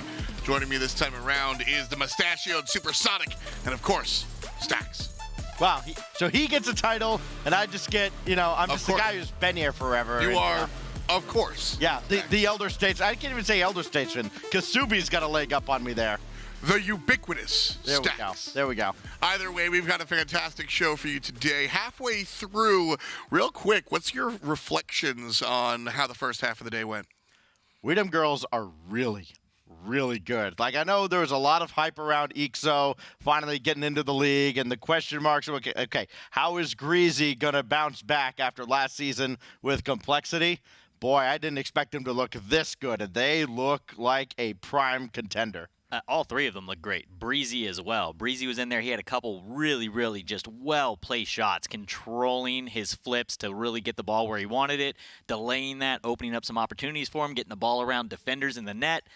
They looked really strong in that match. Yeah, it's been a lot of fun watching these guys come out. RJM threw me for a curveball. I thought RJM looked fantastic last week, and Notorious Legion coming in here, new name, same roster, and still able to kind of show everybody. Because the reason I went RJM, they're an own quantity, but this Notorious Legion team, big picture, how do you think they fit into the European scene? Well, I think they're going to be great. I think Cash is exactly what they needed, and he made an impact, to say the least, in that first match. Remember, the very first game they played, they win 5-2. He had a hat trick. He was literally the difference. Yeah. And he proved to be throughout the entire series. It's going to be fun watching this guy keep going throughout the rest of the season, but we're going to keep going throughout the rest of the day. Two more matches on the docket here for the European Rival Series. RCD Espanyol and Solary, that's a previously block. They'll be going head-to-head here. Both of them coming off of a win, and the other side of things, Triple Trouble Vertex, both teams coming off of a loss. Match 4, I am sure we will have a lot to say, as we've got Stacks, the official Triple Trouble representative. Yeah, you watch what you say about my boys here, okay? Like, I know we got Supersonic between us, but that's not always the case. Okay, let's start with get out of the way. We can let you guys handle it. Let's start with match 3 then. RCD Espanyol going head-to-head against Solary, previously known as Block for week number 1. So watching these guys, we know what's kind of going on with RCD Espanyol. We see Tox and Stake, and we've seen them play last week. What do you have to say about these guys? Oh, they looked phenomenal. They had one of the best starts, actually the best start to a Rival Series season, the best start ever that we've seen, because they scored 17 goals. They outscored Vertex 17-9. And I had a quick look back. I haven't seen anybody else score 17 goals in a series other than, Fibion back in the very first season in the Rival Series. And that was, they were aided greatly by having a 12-0 win in that series. So as good a start as anybody could ask for these rookies, now Solary. Well, big scores and big names as well. Let's take a look at the two teams going head-to-head here. There it is. Solary will be Melishisu, Exotic, and Kyrian. And then across the way, RCD Espanyol, Stake, and Tox, and Shamwe. Working on that name. Big Z, because the big impact he makes is absolutely worth noting. Something interesting, I want to lead you into this one, Supersonic. When we watched RCD Espanyol, they took the win, but it was Tox and Shamwe kind of doing it. It took Stake a little while to get warmed up, and then we saw the reverse sweep kind of brought to you by Stake. So is he the player that we saw in the first 2 games, or is he the player that we saw in the last 3 games? He needs to be that player in the last 3 games. So that's actually something I have noted down here. It took him a while to get warm. Once he did get heated up, though, he was the top scorer for the team over the series. Word. If he can get that started early, they can just 3-0 and get out of here. If you can get Stake on fire early, that's going to be great for you. But it took him a little while to get warm. So it's going to be interesting to see if he comes out as that player that we saw in games 3, 4, and 5, or if he's going to be that player that's going to take a moment to get heated up again. Yeah, he started that series kind of cool. Then, as you mentioned, he did pick it up. He was in rare form when all was said and done. I think that between him and Shamwe, boy, they present a lot of trouble, I think, for Solary to deal with. But on the other side, this Solary team, I mean, they got they got Vertex in one-on-one situations so often. There were so many great solo plays, great mechanical plays like the ground pinch that ended up with a goal. Like early on in that series of Vertex, yeah, they had some fluky goals that got through and really swung the series, but then they dropped the hammer down in Game 3 and just laid the wood to them. But they also showed up. There was a game, Game 1. Yes. They played really well in that game. The majority of the time, the ball was in their half. They were under pressure and had least possession of the ball through that match and still came out of it okay. So they performed really well under pressure still, which is a really good sign to me. That shows a team that's going to be able to weather the storm when things get tough and still stay together. For me, looking at these guys, it was particularly the way that Solary played against Vertex, right, last week. Vertex kind of presented the opportunity for Solary to come through and provide those big numbers. So, Stacks, you kind of brought us the big goal numbers. Can we expect to see the same thing this week? Do you think that those numbers were representative of Solary's offensive capabilities or more representative of Vertex's defensive holes? I think that it's a case of they're going to be going up against a much better defensive team. But remember, Triple Trouble just about had their way for the first couple of games against Espanyol last week. Sure. So, it's not like Espanyol is a lockdown defensive team by any means. This is a team in Solary that averaged just over 4 goals a game. They had over 10 shots a game last week. But you're going to win a ton of games doing that, especially with these guys coming almost out of nowhere. I would be surprised if they put up similar numbers this week against Espanyol. But, again, Espanyol needs to get out to a quick start, a much quicker start this week than last. Well, something we learned last week was to expect the unexpected. And so I'll toss the predictions over to you. Supersonic, are you expecting one team or the other? I am taking Solary here in match number 1. I loved what I saw out of them last week while they were still block before they became Solary. They were playing out of their minds. I mean, 10 shots per game, averaging almost 1,400 score per game average. They were playing really, really well. If any semblance of that team shows up here today, I think that they're going to do really well. I do like that Solary showed up with no nerves. They just put the boots right to Vertex out of the gates last week. But RCD Espanyol, I think they had a tougher matchup last week. And while they made it look easy as the series went on, I think that they're going to carry that momentum through. I think they take this series and start their season 2-0. I got to agree with Stacks. Last week, I think Triple Trouble was one of the tougher teams on the docket. And as we said, RCD Espanyol just kind of took to him. And so, although it might have seemed easy, it certainly was a strong lift for these guys. So I think RCD Espanyol is going to be my lock-in as well. So we'll see. Finally, we've got a split here. We've been unanimous. Whether it's right or wrong is up in the air. But we've been unanimous of whether or not we grab it. Supersonic, the odd one out. Defend your Solary pick. What do I need to defend? They highest shots per game, highest goals per game, highest score average. They had great passing plays starting in the first 20 to 40 seconds of match number 1 in their matchup last week. They were hitting on all cylinders. If they can maintain any of that, I don't think there's much that I need to defend. Well, that's what's on the paper. We'll see what happens on the practice. Supersonics, Stacks, and, of course, Stranger to Stranger bringing us the action. Game number 1. Let's go. I will commend you. That was better defense against everything else than we saw from Vertex last week. So very well done there.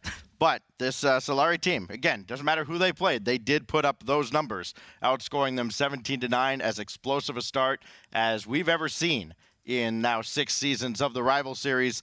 Going up against a team in Espanyol that only, by comparison, scored about 2.5 goals and had 7 shots. So those numbers pale in comparison, but they're still pretty impressive numbers. Yeah, I'm definitely not taking anything away from RCD Espanyol. I definitely expect them to show up, have a good game. I think this is going to be one of the closer matches of the day. I think it's going to be a tough-fought battle, but we're going to find out right now.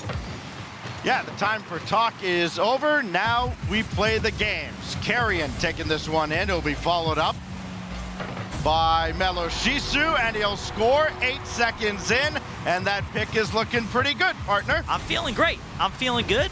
They're coming in. Melo already getting it started. He was the all-star player last week. Stat breakdown from RL Stats has him power ranked 1 overall for last week. Already getting started here, 8 seconds in.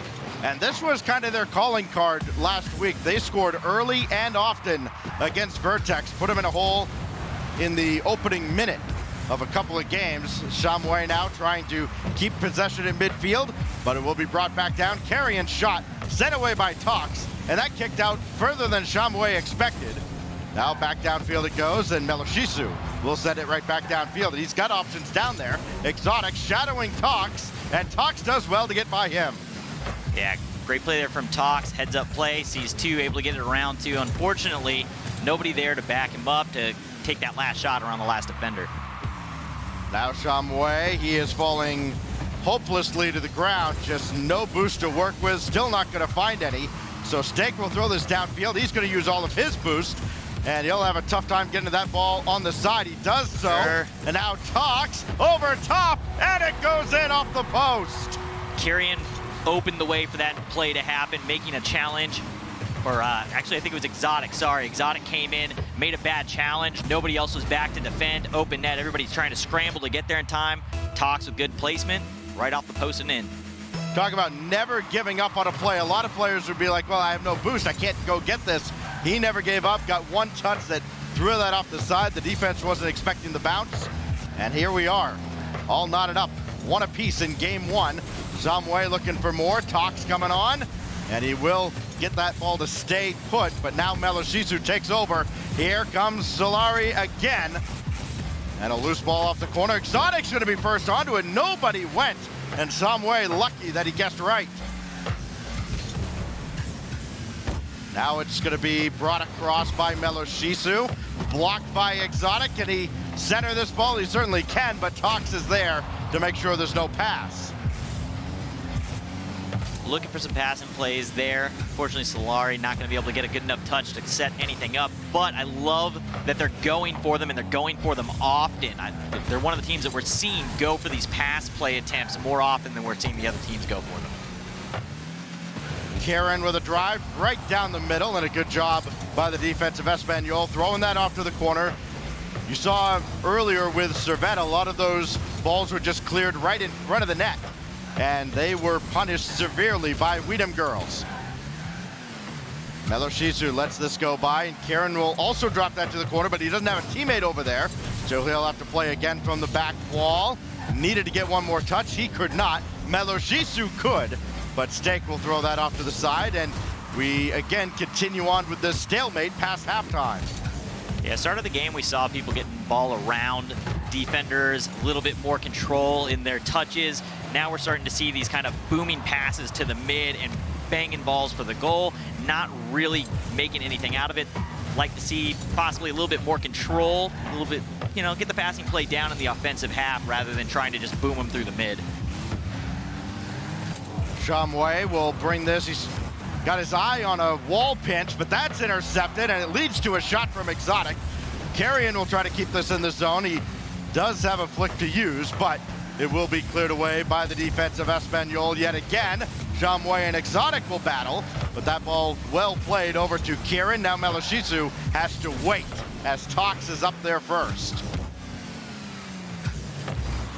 Now Kieran with a drive that's going to go well high, but Solary waiting for yet another rebound opportunity. That kicks away from Exotic, and a little bit of indecisiveness could be very costly now. Tox, that's going to kick right over to Meloshisu, right place, right time, and we remain tied yet again.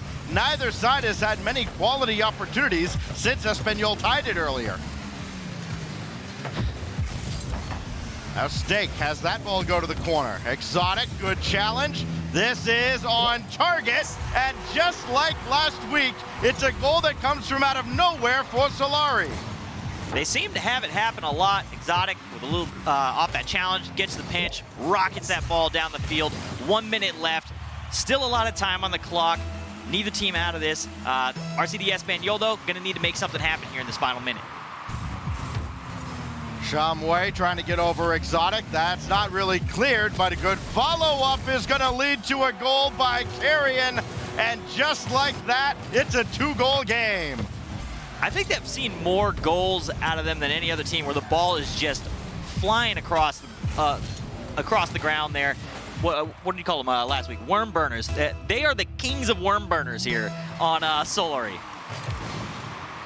And it stands to reason that you would see more goals like that from them than anybody else, because we have, in fact, seen more goals, period, out of Solary here than any other team in the rival series thus far.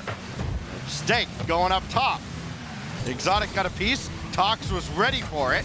This goes across to Jamway, but nobody there to follow up. It's a great clear off the backboard, and it looks like Solary is going to close this one out, despite the demo on Kyrian, because they do not need to score anymore. They just need to kill time, and they have done so to perfection. Final seconds. Yeah, final seconds will tick down here. 7 to go.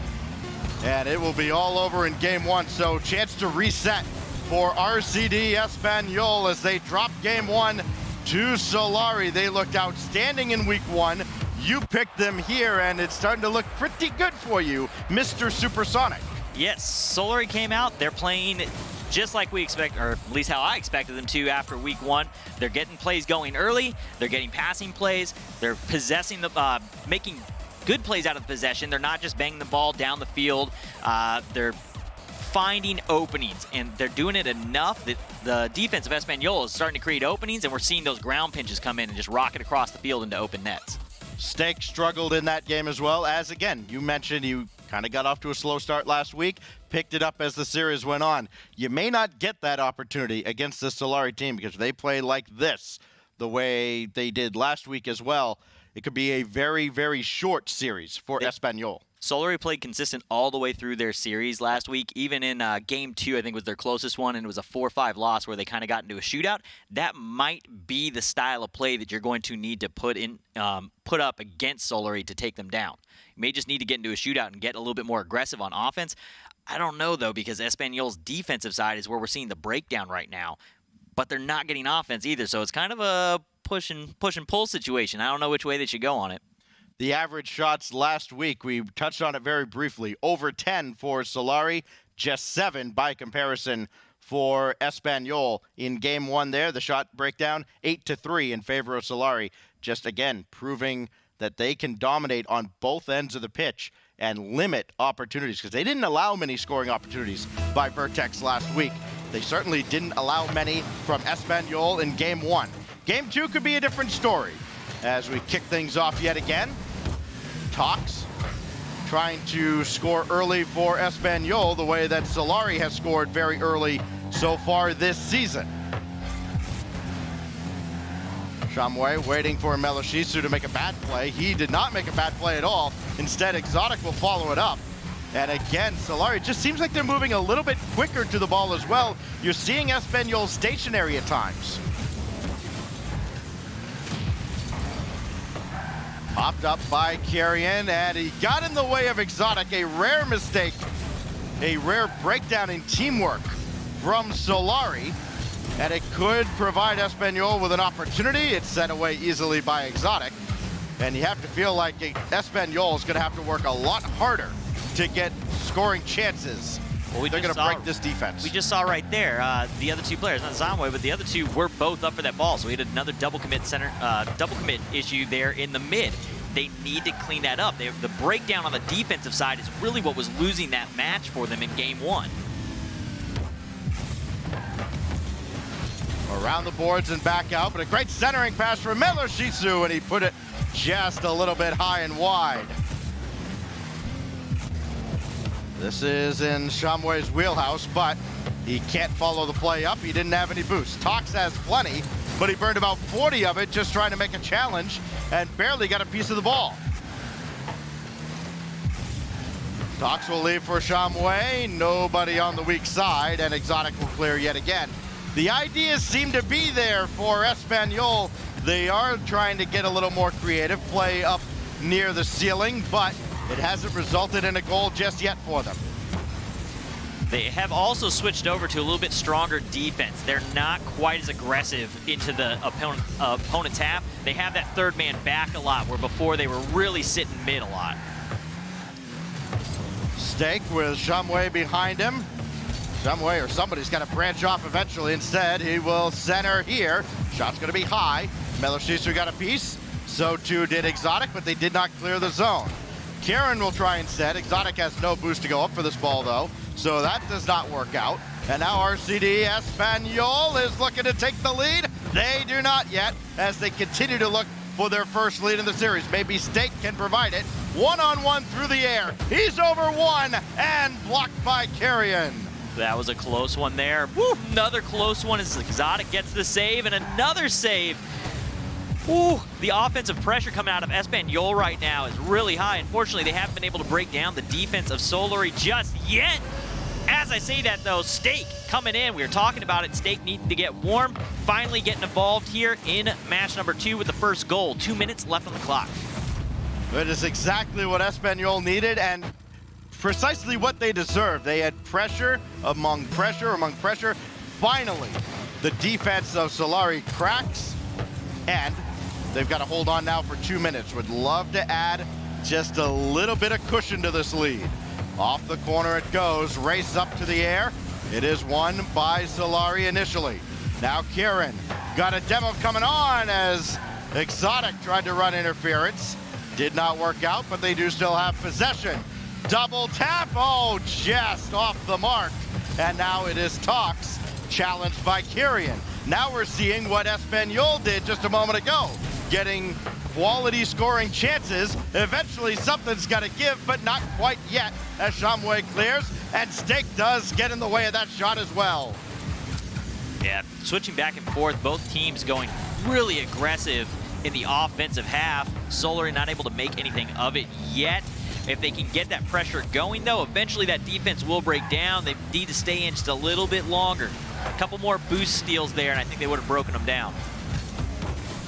We're about to reach the final minute. 2-on-1 situation for Espanyol. They do not convert, as Exotic made the only play he had, a very dangerous one, to get that ball out of harm's way. Now it's over to Shamway, who had trouble controlling that ball on the side. It forces Stake all the way back. The goal scorer for Espanyol. And Exotic will break free here in the middle. And in the final minute, finally Solary has tied things up. Yeah, Mello starting that play off, getting that challenge in the corner, puts the ball into a weird spot, and then that second hit off of Tox, creating a completely open pass, open net, free goal. Tied up 1-1 here, 40 seconds left. Drop down off the challenge. No, he will not convert, will Stake, but Tox is there. And I wonder if anybody from Solary kind of gave up on this, assuming it was in. Meloshisu was in a tough spot. Doesn't look like anybody gave up, but they were too far out to actually get back. Both of them coming from the corners, going to grab boost, leaving them alone in the net there. Well, that's a tough goal to give up. You spend a couple of minutes trying to equalize, and you finally do, only to have it taken away immediately after. Shamway now trying to kill time out of the corner. Exotic cuts him off. Meloshisu tries to take over. Exotic needs a booming clear downfield. Might have preferred that not hitting the ceiling, but he's got Carrion now. One-on-one with Shamway, and Shamway makes the stop. 7 seconds left. Time for one more charge for Solary here to try and tie things up, but this ball could just float down. Tox did not let it hit the ground, but this should drop. It does, and Espanyol has tied the series. So, Stake showing up here in game number 2, MVP of his team for that one. Getting involved a little bit earlier. Like seeing that out of Espanyol. I think that Stake is in. He's involved. This team's shooting hot. This is going to be a tough matchup for Solary going into these next 2 matches. Oh, the next 2 rounds. Yeah, definitely. Now, the shots are almost equal now in the series, but only because Espanyol had a 12-5 edge there. It completely erases the deficit from game 1. A lot of the passes on the Solary side of that match felt forced. Just trying to throw the ball mid to somebody when there's 2 defenders there. A lot of them getting broken up. Opportunities where they could have taken the ball up the sidewall instead around the defender, but they just tried to do a lot of midfield passing on the ground. It just wasn't working. Well, I think one of the things you learn very early on when you aspire to be a competitive player is just how important boost management is. You saw, as you mentioned, a lot of passes even downfield where Solary was trying to break out downfield and try to score some of those quick counterattack goals like they did last week and even like they did in game 1. those opportunities weren't there because you'd see Exotic downfield with a big goose egg for boosts. So going forward now, I wonder if that'll be a point of emphasis for them. Yeah, the midfield is definitely something that was a major change. The way that Espanyol handled midfield was a complete change from game number 1. Exotic and some of these guys that we've seen do really well in the midfield for Solary last week are going to need to get in there and start winning some of those midfield challenges. 1 game apiece. Let's break this tie as things have devolved here into a best of 3 for all the marbles. Samway's shot going to be blocked away. Tox will turn on this and throw it right back towards the back wall, and he could take that corner boost if he wanted it. He does not. That allows Exotic to take it, and he can break out of his own zone alongside Meloshisu. Samway against Carrion, gets some help from Stake. Samway will steal some boost as well out of the Solary zone, and now it'll be Exotic on a breakaway against Tox. That's well stopped there. Now Meloshisu, 1 less defender to deal with thanks to Exotic, but a better clear by Samway that Exotic will catch up with. Dangerous play there as all 3 of them were in the offensive half. It could have been an easy goal for the side of Espanyol. Luckily, they were able to get back and clear that one out, but the defense is starting to break down a little bit as they're getting really aggressive on offense. This will be popped all the way downfield for Meloshisu. And brought straight back in. Tox will try now. He can't get past Exotic. Samway in a tough spot along the backboard. Had to jump out early. And it could be Solary on the attack, if not for the efforts of Stake. Off the corner, maybe to himself. No, Kieran will send it right back from whence it came. Now Meloshisu might have misplayed that ball, but Exotic is there to bail him out. 90 seconds by, no goals just yet. And possession back to Solary. Out of the corner here as Samway will get there, but no pass to be found. Carrion's in the way. Again, the game won and lost at midfield. Very early on in this game. So far, nobody has cracked, but now it's Tox against Carrion and another crucial stop at the center line. We are seeing them a little bit more involved in the midfield. We were talking about that a bit. Solary is getting there. They are getting a little bit more control. Nobody's really been able to make anything out of any of their possessions yet. But I do like what I'm seeing out of Solary, getting those midfield challenges and beating them to the ball. You don't necessarily have to score to have an advantage in games. You see so often in American football. And even in rugby, you just kick the ball away, gain incremental advantages as the game goes on. You feel like Solary are just 1 critical touch away from breaking past the last defender. Maybe a bump or a demo as well. Tox will dribble in. That's stopped by Kieran. Samway and Stake are back. Exotic will push up. And where is Meloshisu? He's waiting at the center line for Kieran now.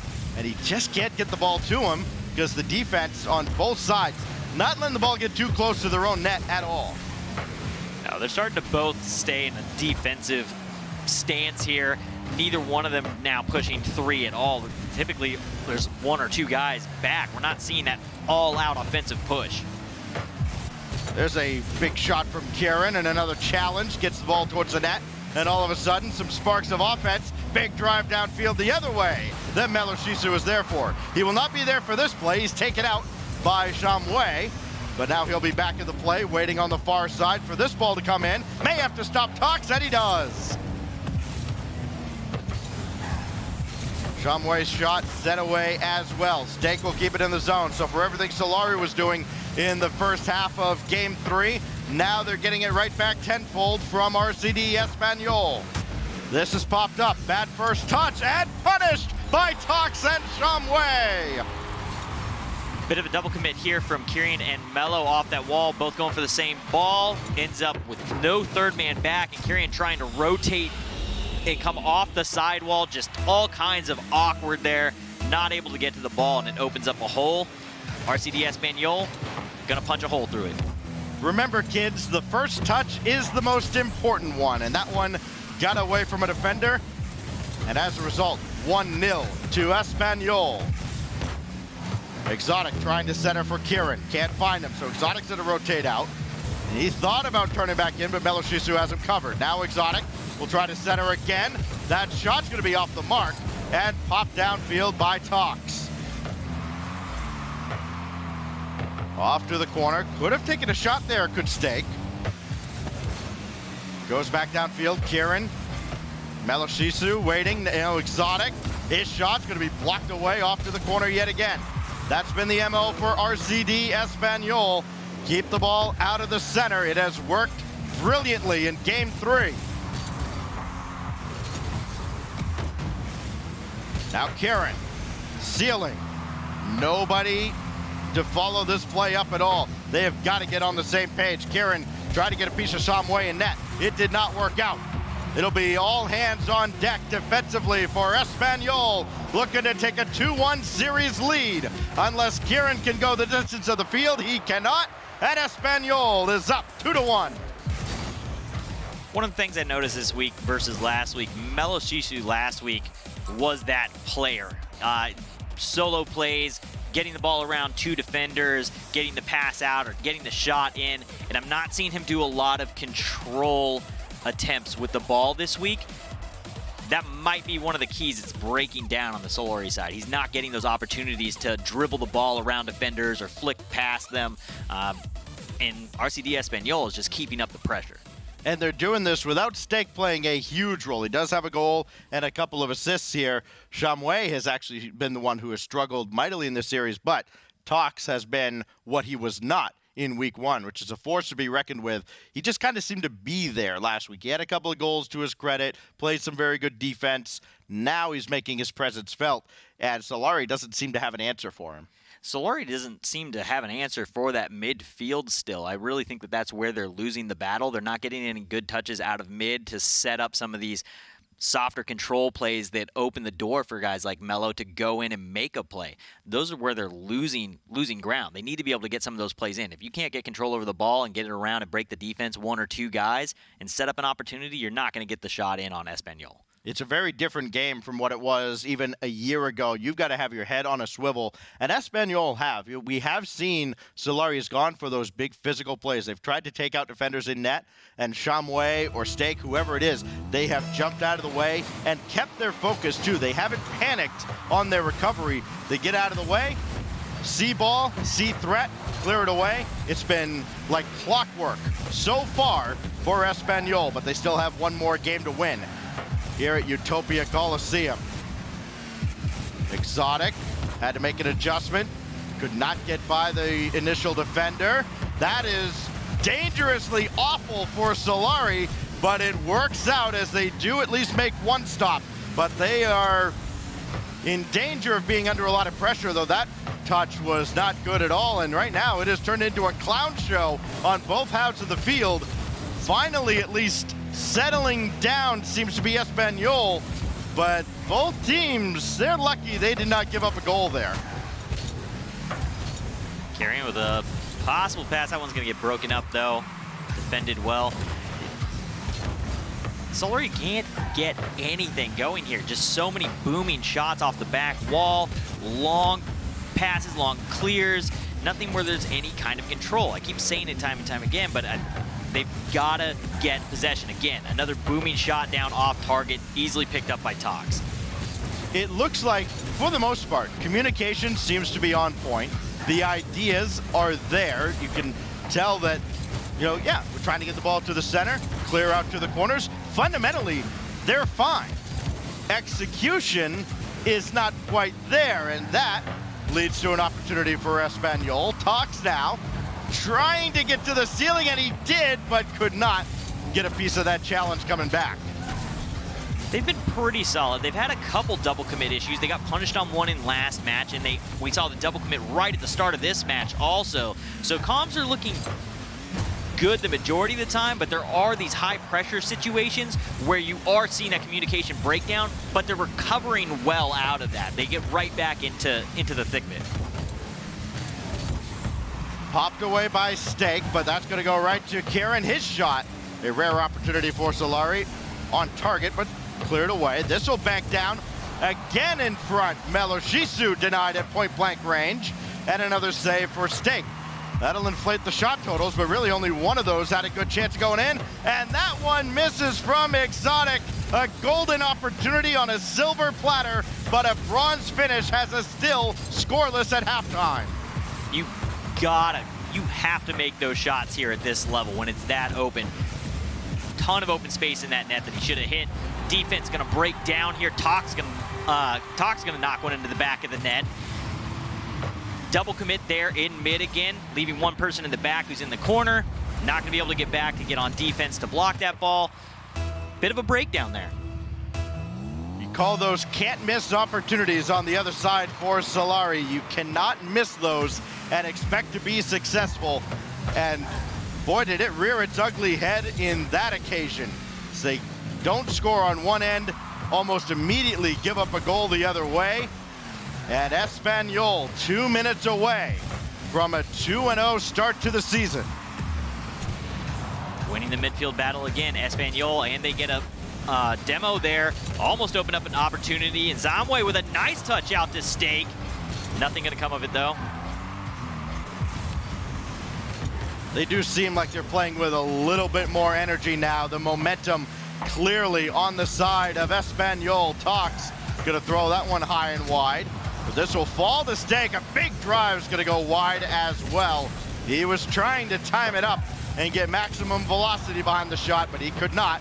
And Melo Shisu denied an opportunity as well. Now Carrion popping one up. Melo thought about it. He'll have to wait, and here comes Espanyol again. That miss up top will cost them a scoring opportunity, as here comes Exotic. And again, chance to maybe go for a demo play, but they do not. Realizing the defense of Espanyol was back, that shot is saved away by Zamwe as well.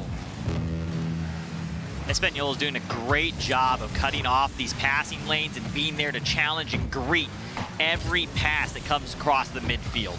And that is something that we saw them do so well last week in Solary. And it seems that that might be what's breaking them down here, is that they cannot get any midfield passing. Almost in there. Zamwe gonna be able to come in and save that ball. 30 seconds. Exotic.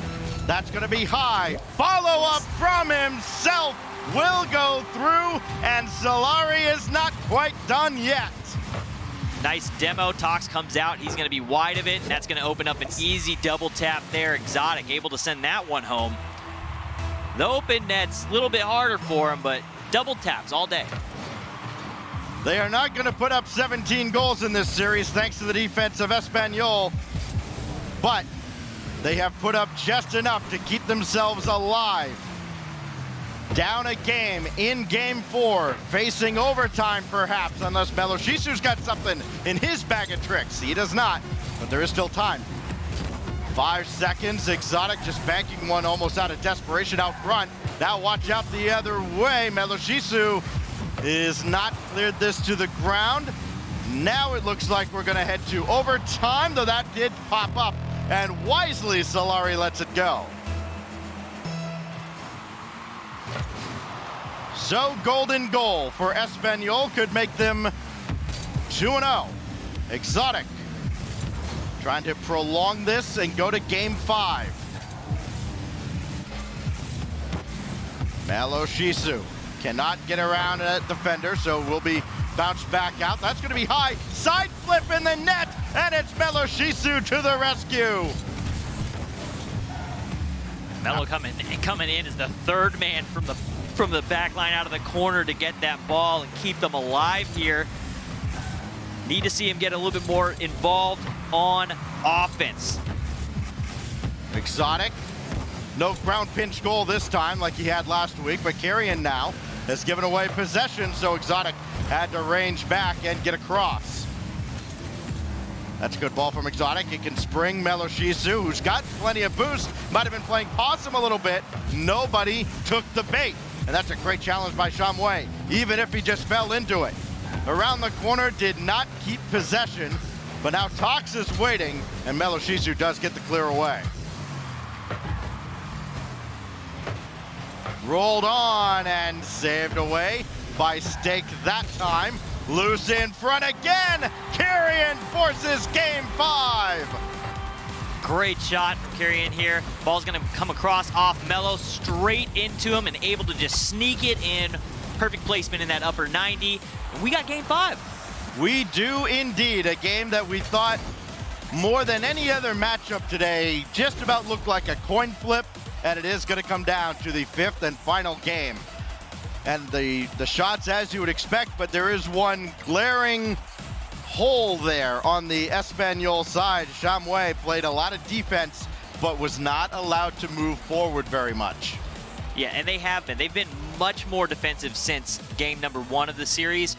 He's definitely that third man back. He's making sure that these shots aren't getting in. He's also been really good, as we were talking about, the breaking up those passing lanes. I think that that's where Espanyol's shining, and I think that if they're able to do that here in game 5, it still feels like the momentum of play is still on the Espanyol side. I know they just lost that match there, but in terms of just watching the consistency on the field, the confidence in each other, Espanyol feels hot at the moment. Last week, it felt like Solary wanted to sprint up and down the field, get into kind of some of these counterattack breakaway situations, almost turn the game into a track meet. Here, against Espanyol, a very grindy defensive team, it has been a battle that has more resembled a Neanderthalian rock fight, just waiting for a team to discover fire here and light up in Game 5. Do you see anybody getting out to a quick start? Or is it going to be business as usual throughout the series? I think it's probably going to start off the way that we've seen it. It's kind of been that back and forth battle the whole time. I don't think we're going to see anybody break out fast here. I think that we're probably going to see Chamoué back there sitting in that third man role again. But they should be able to get him involved on offense, and he'll be in there and be a save already out of Stake, or save out of Melosishu, sorry. Reverse that in my head. Well, who will invent the wheel here in Game 5? It'll be Tox along the back wall, safely keeping that to himself, but ball does kick out for an opportunity for Solary. Now Chamoué beaten there, and it almost looked like the corner kind of absorbed his jump. Exotic won't get to this ball, but Kieran will. And Stake, this may count as a shot on goal. It does. Melosishu get the easiest save he'll have all season. Tox over one. High hop, and that's got Exotic flopping around like a fish, but he does recover well. And for any defensive struggles that Solary have had, they generally recover well, but this time they do not. Open net for Tox. So you can see all 3 bit there. Exotic tried to make a second attempt at the ball rather than just coming back down the sidewall, and that just started off a disastrous situation as the other 2 also got baited into going for that ball. Wide open net. Chamoué, that's going to roll out low for Stake, and Melosishu avoids Chamoué and makes the save. Now another chance for Tox. RCD Espanyol trying to take advantage of 4 clears and rebound opportunities, trying to close out Solary. Now Kieran around the boards, that will be defended by Chamoué, but he used all of what little boost he had. Does get the nose on this to get out to Tox, but he still desperately needs boost. So Stake will clear, not very far. Solary should have an opportunity here, and they do! It is Kieran playing possum up top. Melosishu drives it home. Yeah, that fake definitely got the defender looking. They were looking up. Melosishu coming in with the low shot, able to bang that one right into the center of the net. I actually think it was Exotic who went up for that pass, did not make contact. The entire defense of Espanyol respected it, and they lived to regret it. 1-1 in Game 5. We wouldn't have it any other way, as we're into week 2 of the rival series. This will be Exotic. Back towards his own end. Melosishu brings it right back forth. Kieran now out of the corner, needs a teammate. Nobody's there. It'll be Tox instead, but he's slow getting that ball. That's a very important touch. Set away by Chamoué. It springs everybody downfield. Tox to Stake, 2-1. Great transitional goal there. That touch out to Tox, and Tox putting it right on the nose of Stake. 75-mile-per-hour fastball coming in. Beautiful play. 4 goals and 3 assists now for Tox, trying to lead Espanyol to a 2-0 record. They had a chance last game. They could not close out Solary, thanks to an overtime winner from Carrion. trying to take any doubt out of the equation now in regulation. One more goal could very well be insurmountable for Solary, the way that they have struggled to score in this series.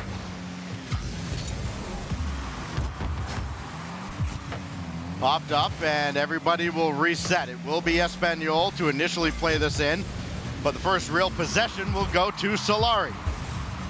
Meloshisu off the ceiling going for a second touch. He does not get there.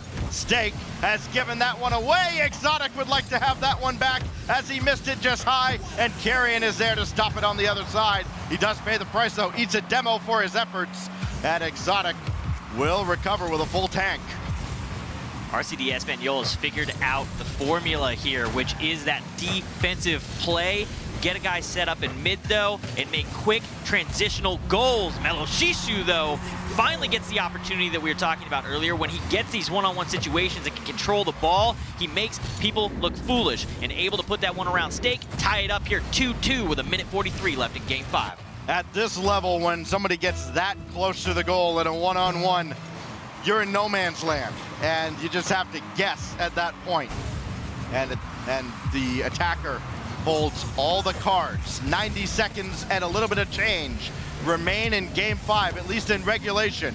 Could be heading for a second overtime in a row, unless somebody can break this deadlock and hold on. Meloshisu, big drive, well wide, and the follow-up will be Shamwe bringing it down for Espanyol, bullying his way through Exotic. Out of the corner, and Exotic, I think he just barely clipped that ball and does drop that off to the side. That was a dangerous challenge from Exotic there. Huge chance for a goal. Luckily, got just a piece of it. Final minute before we go to sudden death. It'll be Tox coming on. His shot is just wide. Ranging over to make sure is Kieran. And that's going to be set high and wide as well. But now it's Espanyol. They can smell blood in the water, but can they capitalize? Jamwe waiting and deferring to Stake. He needs some boost though. Shamwe, we've seen him so often at 0 boost. Now he's got 100 and he yoinks that ball from out of nowhere. Now has another chance as he lands on another boost pad, but he can't keep possession, at least for the moment. That'll go to the corner, and Stake thought about coming in. He does not. 15 seconds remain. Shamwe 1-on-2 as Exotic and Karen both get in the way. Still loose in front, and just off the mark was Tox. Another one that he'd like to have back, and this will be banged away. We go to overtime yet again. Man, the breakdown in defense on that side, Carrion didn't even move. He was just frozen in goal there for a few seconds. So many close opportunities there for Espanyol that they just were not able to put away.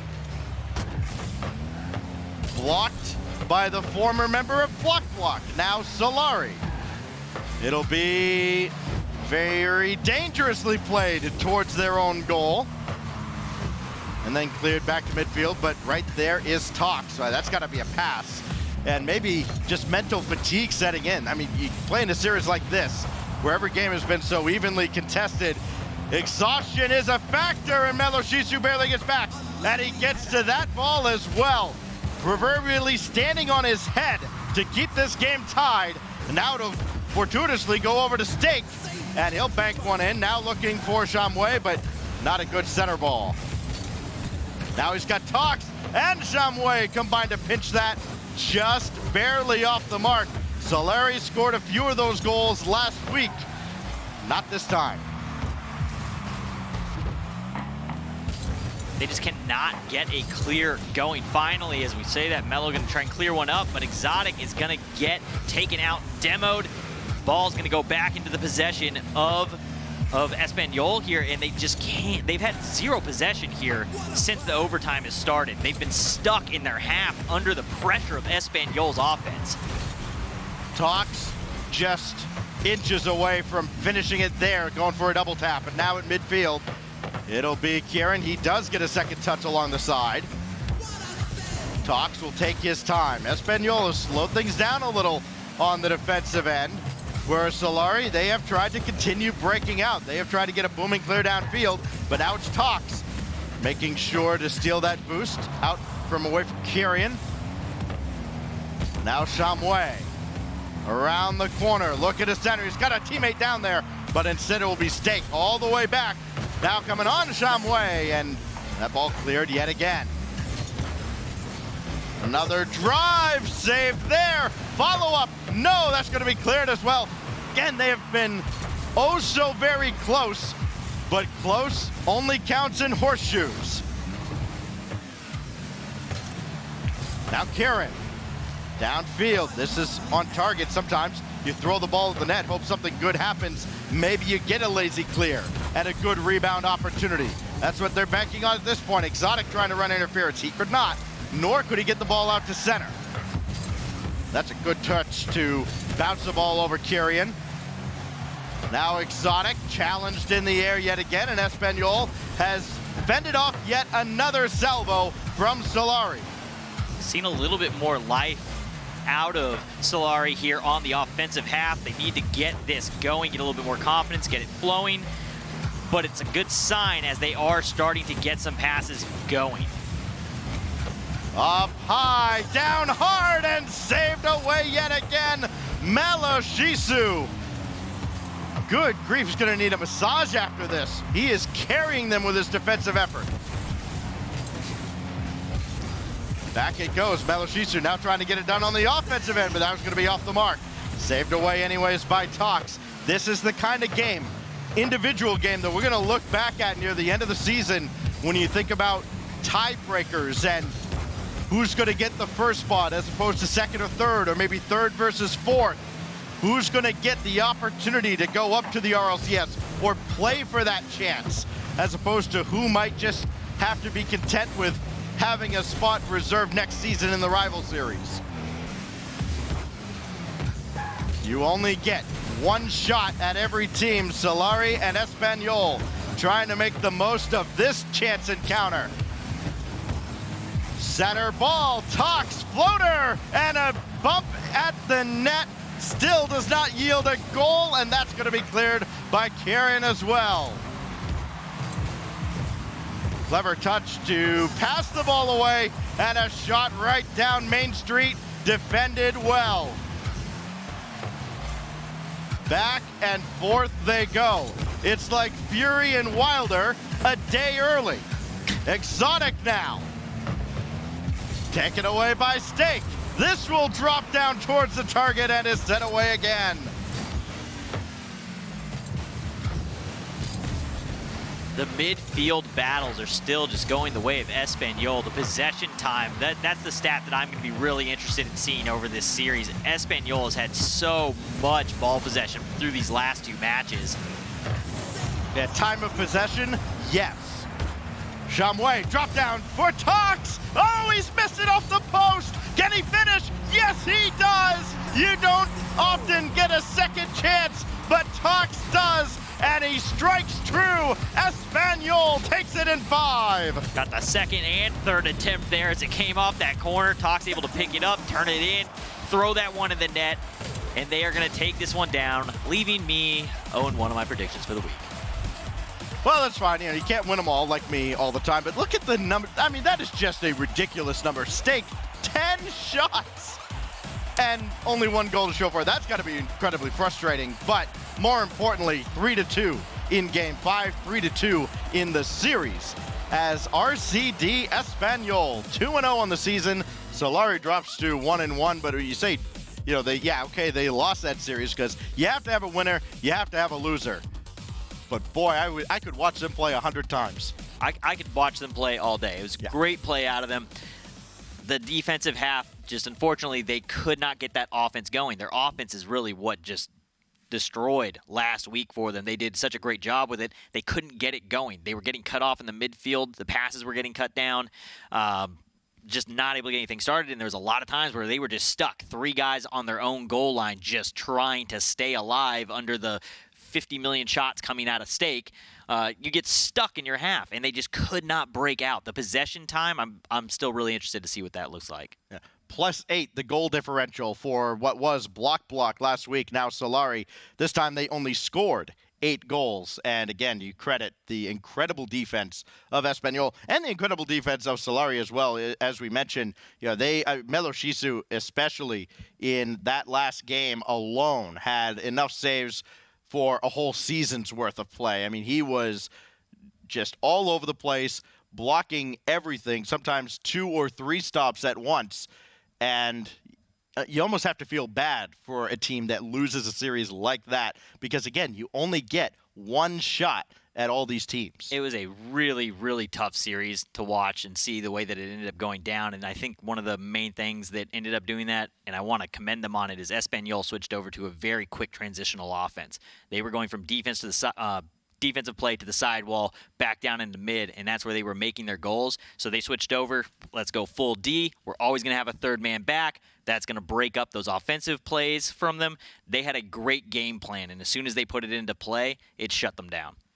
Well, these two teams, respectively, played Triple Trouble and Team Vertex last week. So why don't we watch those two teams play each other next? Two winless teams try to get back up on the right foot as we close out Week 2 of the Rival Series. It's coming up next.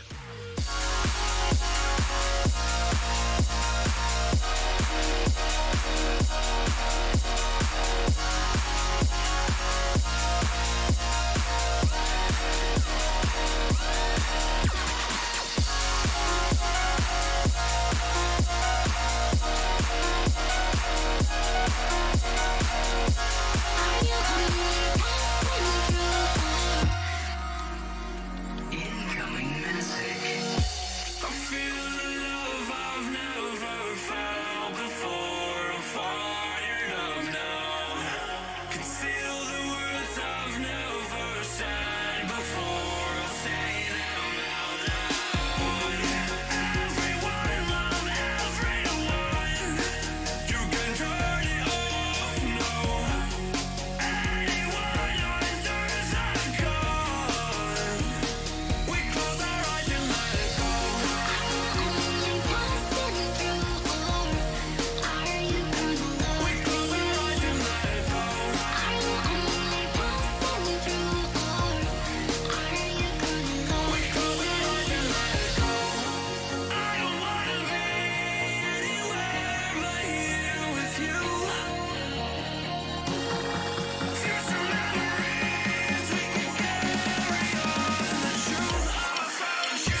down, 1 to go. The final match remains here for the European side of the Rocket League Rival Series. I'm Tom F. Battinger, your host, and of course, alongside me, Supersonic and the illustrious Stats. There we go. I like it. You even got your like check's in the mail. scripted words and everything there. I didn't get one that time. Yeah, well, it evens itself out. Yeah. That's what these teams are hoping as we watch the final matchup. This one, we've got Triple Trouble versus Vertex, and neither of them wound up with a win last week. Supersonic, what did you notice last time around?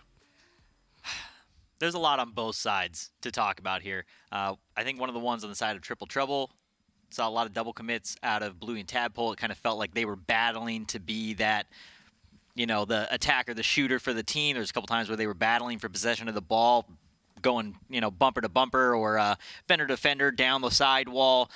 Need them to clean that up, but I think Triple Trouble, if they fix that, they're just going to be a powerhouse team. I still think that they're going to be the monster here today. Yeah, I think Vertex actually struggled very much defensively. Obviously, they struggled. They gave up 17 goals to Block and now Solary. So I think that they gave up a lot of goals in the sense that they handed possession off to Solary last week and got punished for it. Whereas Triple Trouble, their biggest problem wasn't what they were doing, but what wasn't being done. Because, again, the expectations, and we talked about this a little bit off camera, Supersonic, the expectations were you bring down the reigning RLCS European MVP to the rival series, you expect he is going to take over or at least elevate you to a point where, you are head and shoulders above the rest of the league. They were not. They were beaten by Espanyol, and Bluey did not score a goal last week. Yeah, Bluey put up a goose egg, and overall, we talked about it a little bit that Rick's took one that should have been his. Sure. Took one, but either way, we're talking about like overall score. Still, if you're not putting in goals, you need to be there for the assists. You need to be there for the saves, and he's not really on the board for those either. So Bluey just needs to get things going. I don't know if it was week 1 jitters, what it was, but if Bluey can get things going alongside Tadpole, he's going to be really hard to stop. See, like you said, whether that was week 1 jitters or not, that's one of the nice things about coming into this second week. Both of these teams on losses. Let's take a look at their rosters and see what's going to happen today, because it's a brand new day. Rick's Ronde, Bluey, and Tadpole will be repping Triple Trouble, and Team Vertex, Rikoka, Nagflow, and of course, Dumain, my KBM monster. So, watching these guys last week, we kind of set the table, but Triple Trouble was against a different squad last time around, Vertex against Solary. So, now when we watch these teams go head-to-head, that's a different story. That's a different puzzle. That's a whole new ballgame. So Triple Trouble, Stacks, lead the conversation. How do they match up against Vertex here? I don't think Vertex has anybody that can stop Triple Trouble when they are playing as a team. I think that, again, if Bluey and Tadpole continue chasing after the same ball, yeah, they're going to be in some trouble. But I also think that they have a great coach in Rams who knows how to curtail that.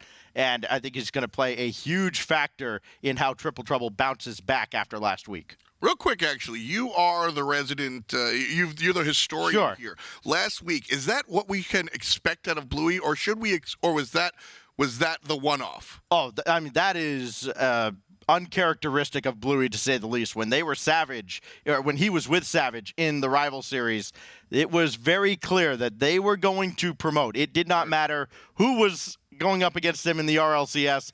We just played the season as a formality, and Bluey was a big part of that. So to turn things around, we'll see if Bluey can kind of bring it. We know the energy's there. Tadpole and Dadpole can certainly, lift up the crowd by themselves. So it's up to the gameplay to come out on the other side. And similar to that, on the other side, Vertex, talk to me about what they can do versus Triple Trouble. Stack says it's going to be an uphill battle. It's definitely going to be an uphill battle. They need to get comms going, and they need to get defensive rotations in play. They had a goal last week that was scored against them by Exotic off of a ground pinch that was set up because Dumain tried to beat Kyrian to a corner to steal the corner boost on an offensive push when the ball was going the opposite way. There was no reason to be there. Took the corner boost, stranded Coca in the corner with them, and then Nagflow, not recognizing the issue, came down the opposite sidewall, which left the entire field open, including the net. Easy goals are going to get scored on you every single time when you leave the entirety of the field open. That level of breakdown can't happen, so they need to tighten up on defense. It's going to be a little bit tough here watching Triple Trouble go head-to-head against Vertex. Anything else you guys want to get out before we jump into predictions? I got nothing other than I just want to see this game play out because this Triple Trouble team, they have so much potential on paper. But, you know, another team that came into the rival series a few seasons ago in North America, and I saw this comparison on Reddit, and it scared me. Okay. The Hosses. All the talent in the world that they should have just, you know, run roughshod, or they thought they were going to run roughshod over everybody in the rival series, and they just got clapped week after week after week, and then they just gave up halfway through. Tough stuff there. So the table's been set for predictions. We saw what happened last week and how these squads fared, and we talked about how they're going to go head-to-head. And so with that in mind, Super, where's your mind at? Triple trouble all day. I think that Bluey's going to show up today. I don't think these same mistakes are going to exist, and I don't know that Vertex can handle the level of pressure if Tadpole and Bluey are both shooting hot. Yeah, so Rams asked me when I was going to pick up one of the new Triple Trouble jerseys now that they have, you know, changed their logo after I chucked their jersey away last week. I told them, look, I'll buy your jersey when you guys actually show up and start playing. So we'll see. I got them here, though, winning over Team Vertex because I do think that, because, again, I think very highly of Rams as a coach, and I think he's going to get them prepared, or I think he has gotten them prepared for this matchup. I also took Triple Trouble. You heard me earlier talking about the story of Greasy Meister and how there's one veteran and the two guys are kind of bringing up the energy. That's kind of what I see here out of Bluey, Rixronde, and Tadpole. I think that kind of Bluey should be the guy kind of leading the charge, and on paper it all works out. We'll see if it is the same on the pitch. So, I mean, it's an excellent look when we look forward to this one. Who's going to be the superstar here on the field? I think that they're going to get Bluey going this week, and I'm going to go that way. I think Bluey's definitely going to want to make up for his week one falling short there in week one. So I'm going to go with Bluey. He's going to be that guy that shows up for Triple Trouble today. Yeah, I think it's actually, oddly enough, I think it should be Rixronde because I think there's going to be so much of a focus on stopping Tadpole because he was their leading scorer, and every season at the start, he just comes out, you know, like a great ball of fire and then he kind of fizzles off as the season goes on because teams really start to focus in on him. I think Vertex may try to do that early on. Rixronde will have to be the one that steps up. I'm right there with you as well. I think Tadpole is kind of expected to be the guy if Bluey's not there, and at the end of the day, Ronde was the one that we saw last week, so I think it's going to be something similar. One of these teams have to wind up with a win because both of them have a big old goose egg. Supersonic, Stacks, and of course Stranger Stranger. Take it away. Again, it will come down to, I think Rixronde, we're going to say this, I think, every single week. He's going to be the X factor for this Triple Trouble team because, again, all the attention is going to be on Tadpole because of his history in the rival series. It's going to be on Bluey because we know what his competitive pedigree is. Rixronde, he's just kind of the guy who's there when you talk about the old method teams and this Triple Trouble team now. I wonder if he may even see that as maybe a bit of an affront to himself. Tadpole will start things off, trying to send one towards the back wall. Coca does get through Rixronde. Bluey was coming up. He will get back in time to recover, but cannot take that corner boost. In fact, Dumaine tried to. He did not get there, and the shot's going to be blocked away. I like seeing that out of Bluey here early, though, getting around one defender. The setup's there. Rixronde with the pass. Tadpole with the finish. And they're out to an early lead, 1-0, 30 seconds in. That's a great read as that ball kind of bounced up on Rixronde. He saw it the whole way, got it right out to Tadpole, the defensive team Vertex. Little slow recovering and starting to maybe get the, oh no, here we go again vibes. If you're Team Vertex, they give up an early goal, this time to Triple Trouble. They give up too many of those here early. They're definitely going to have that vibe, and that headspace will take you out of a match quicker than anything else. Rixronde is skying one up towards Bluey, but he had to rush back to the midfield line, so Rix played it himself. And now Tadpole will kick one out to mid, and fortunately, nobody from Vertex was converging on that, but they are all over this. It is Nagflow to Coca. We're tied. Yeah, Bluey tried to clear this one away, saw that it was going to be a dangerous ball, ends up hitting it right back off the wall and creating the same pass that he was trying to stop. Right out into the middle, Coca going to knock that one into the back of the net. And so this kickoff will go the way of Bluey in Triple Trouble. He got the midfield boost, but he also got nudged from behind by Koka. Still got the pass off, and he finds Super Rixie. What a pass here, Bluey. All the time in the world, taking his time, methodical with it, pinches it right out into Riggs, and just a boomer right underneath the post, or the crossbar. Back and forth, the teams trade goals. Just over a minute gone by in game one. Rix Ronde trying to do it again off the kickoff. He could not either score or get a piece of Dumaine. This will go right down towards the net. Rix Ronde can't catch up. Wolfgang ties the game again. Feeling themselves a little over aggressive out of triple trouble, which was an issue that we saw last week once they started getting things going, and that's when things turned on them. So need to be a little bit more contained. Make sure you have that guy in position in case of that booming clear back. You need to be able to stop those. Tadpole stopped by the combination of Koka and Nagflow. So now Dumaine blocked by Bluey. He'll have a full tank of boost. He'll have yet another full tank. And can he dish this off? He certainly can. Bluey and Rix Ronde connect for another.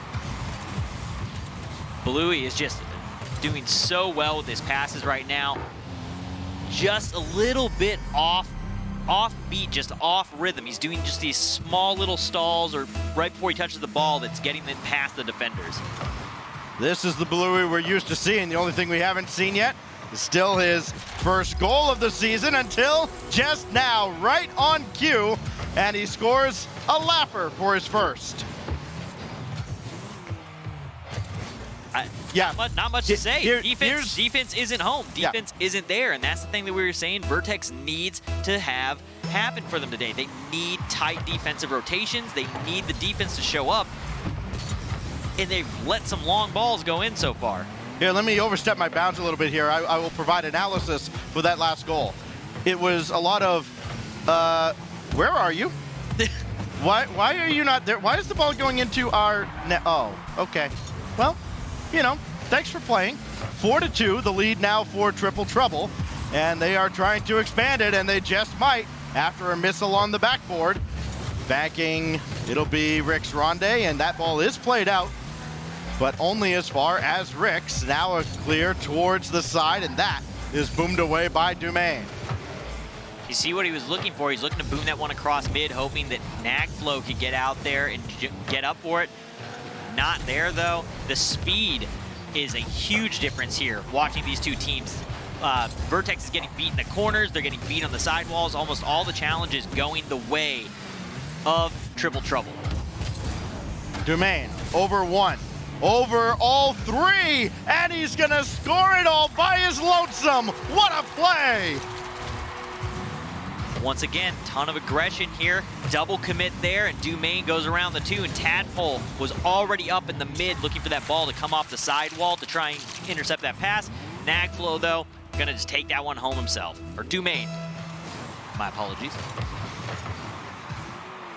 Tadpole circling back to the net, and he will try to play this out of the zone by himself. He's around one. He's not gonna get that corner boost to spawn for him, but he leaves that ball for Bluey. And it will be played all the way downfield by Vertex, who are right back in this game. They gave up kind of a laugher to Bluey, but got it right back after that solo effort by Dumaine. Played through by Bluey, but only to Nagflow. Nagflow against Rix Ronde, and he makes the save. All of a sudden, renewed life, renewed energy for Team Vertex. They're right back in this game. Still a lot of time to work with. Defense has kind of taken the game off here. That ball's going to be missed by Bluey. Another opportunity for Vertex. Not the touch Koka was looking for. He could still make something out of nothing here, but Tadpole comes in to sweep it away.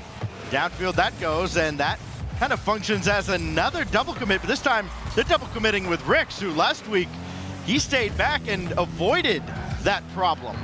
Yeah, he was definitely that third man last week. He wasn't getting involved in those double commit situations. He was the guy trying to bail them out of those issues. There's been a few double commits out of them so far, and a lot of times where they're getting so far up on offensive half that there's nobody back. Rix gonna put that one away, and they go up 2 here with 42 seconds remaining. If they can tighten up on defense right now and just kill time on the clock, they've got this game in the bag. But again, we've seen that they're chasing the ball into the offensive half, which has given up all 3 goals, I believe, so far that Vertex has scored. And for Rix Ronde, I think he's maybe even surprising his teammates a bit because, yeah, they are double committing with him, but guess what? He's had a hand in all 5 goals. Give him a hat trick now in game 1, and he's assisted on the 2 he didn't score. Tadpole's drive is going to be sent away wide by Dumaine, and now here's Bluey. Bluey picking his spot in the corner, but he's pushed it just wide. He does have Rix Ronde there, and he almost got the pass to him. Now Tadpole coming on, finally one, and it's another for Rix Ronde. Give him 3 goals and now 3 assists. Rix is definitely being that player that you were talking about. He's been available. He's been there in every play. A lot of solid touches from him. He's opening up opportunities for his teammates to score. He's doing everything you want to see. All right, this is phenomenal stuff from Triple Trouble after they faced a little bit of adversity near the midway point of this game. Team Vertex started to make it a game again, and Rix Ronde slammed the door shut. 3 goals, 3 assists on 3 shots for Rix Ronde. Triple threat from Triple Trouble and a 6-3 win in game 1. I can't add much to that. They handled that game extremely well. Again, the only thing I'm seeing wrong out of Triple Trouble is they are getting those 3-man up. They're leaving opportunities for the other team to score. If they clean that up over the next couple weeks or even through this series and they can figure out and get more into the play style that we were watching out of Espanyol in the last match, be there on defense, get those quick transitional plays, which we know they're capable of. We've seen them do a couple of them. I think they become unstoppable if you can get that defensive rotation going. So they don't get punished as often as they did last week. Talking about Triple Trouble, they did have that 1 goal. Again, the Dumaine just scored going over, well, 2 defenders at once. But it didn't seem like it was quite as bad as last week against Espanyol. It looked like once they scored that goal, once Dumaine beat them that time, all of a sudden Rix Ronde took over and he finished his hat trick. Then he added a couple more assists. And all of a sudden this team looks a lot more comfortable when Rix Ronde is taking the lead rather than Tadpole and Bluey almost like fighting for who's going to be the MVP. Yeah, having that 3rd man kind of be that guy that's setting the pace of play, determining where this ball's going, getting the passes out. Also Bluey, though, as well. If I'm going to talk about passes, Bluey's passes that game were excellent. He was absolutely on point. But I agree with you. Rix Ronde is that guy right now that is setting everything up for Triple Trouble. And if you can have that guy set up for the 2 all-stars of Tadpole and Bluey, you're going to have a great time. With the passes Bluey was getting out to Rix Ronde, it looked like Tadpole could have scored a few goals in that game.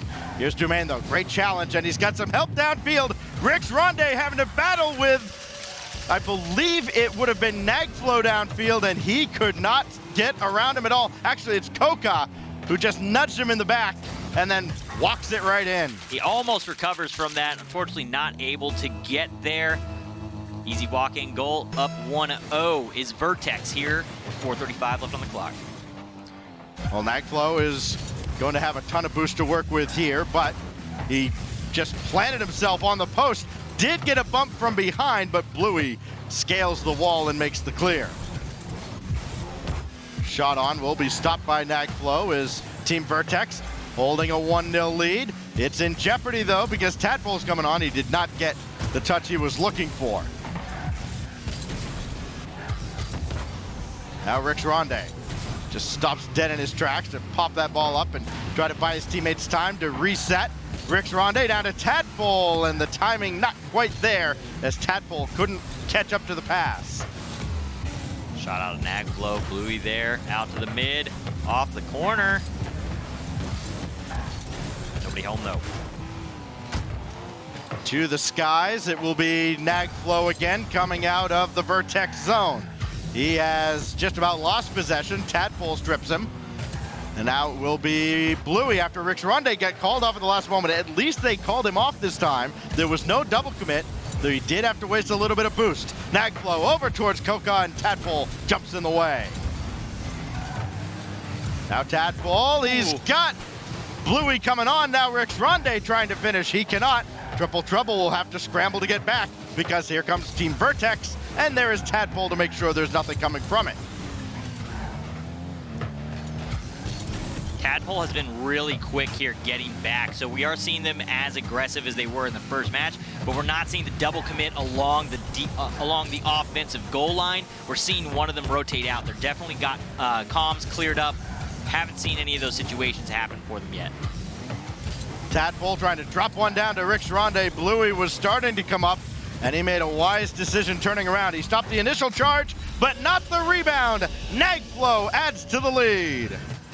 Nagflow, I believe that's his second goal, so both goals so far out of Vertex.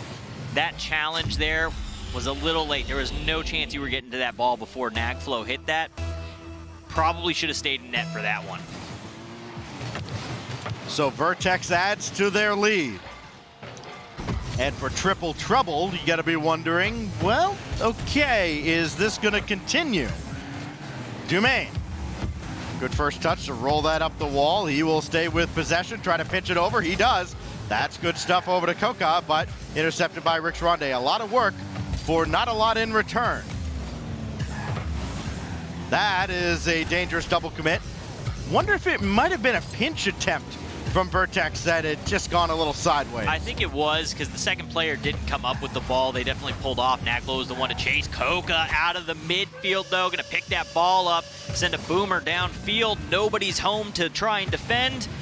And that defensive side, we talked about it last week, being an issue for Triple Trouble, and it's starting to get them into trouble here in game number 2. Triple Trouble digging themselves a hole, down 0-3 as Team Vertex have broken them down. They're forcing Triple Trouble into some pretty bad midfield challenges, almost baiting them in at times on the offensive end. And those quick counterattacks give the Germans a lot of credit, looking like they are definitely going to tie up this series. They still have to hold on for another 90+ seconds. Tadpole will come around, he'll make a challenge in the corner. It'll be Bluey now, who's going to get the midfield boost. It'll be Tadpole. Bluey's drive, no. Tadpole to follow, and it's gone well high and wide. Tadpole right behind Bluey coming down that sideline again. Had he given a little bit more breathing space, he would have been a little bit farther back to get a better touch on that ball and possibly a goal there. Pinched away by Nagflow, and he's still got plenty of boost to work with. This will drop downward, and it's off the crossbar. Follow-up is not. Dumaine has put game 2 in the bag. I won't say in the bag, but it's basically there. I've seen some games where people have come back, but Triple Trouble right now, we're starting to see that they're shadowing each other down the field really close. Rix is that guy that's out. They seem to be falling into that form that we saw them in last week in terms of the way that they're approaching their attacks. Nagflow taking possession along his own backboard and booming this ball all the way downfield, and that is all Team Vertex needs to do. Just a little bit more stall ball to close it out. I mean, this has looked clinical as they have bounced back in game number 2. Rix Ronde is trying to do all he can to try and get the ball downfield. And Bluey does win that challenge at midfield. His pass over to Tadpole. They were trying to pinch that on target. Did not happen, but Bluey will score with 28 to go. A little late to get the first goal. Vertex has cleaned their defense up from last week. The defensive rotations are there. Somebody is almost always back. We're not seeing these double commits on the offensive half and corners, and they're playing good defensive ball. So it is still 100% goal participation for Rix Ronde as he officially gets the assist on that goal.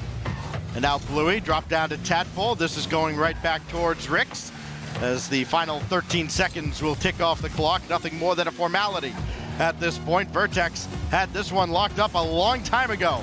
And when the dust settles, this series is going to be tied at 1 apiece between Team Vertex and Triple Trouble.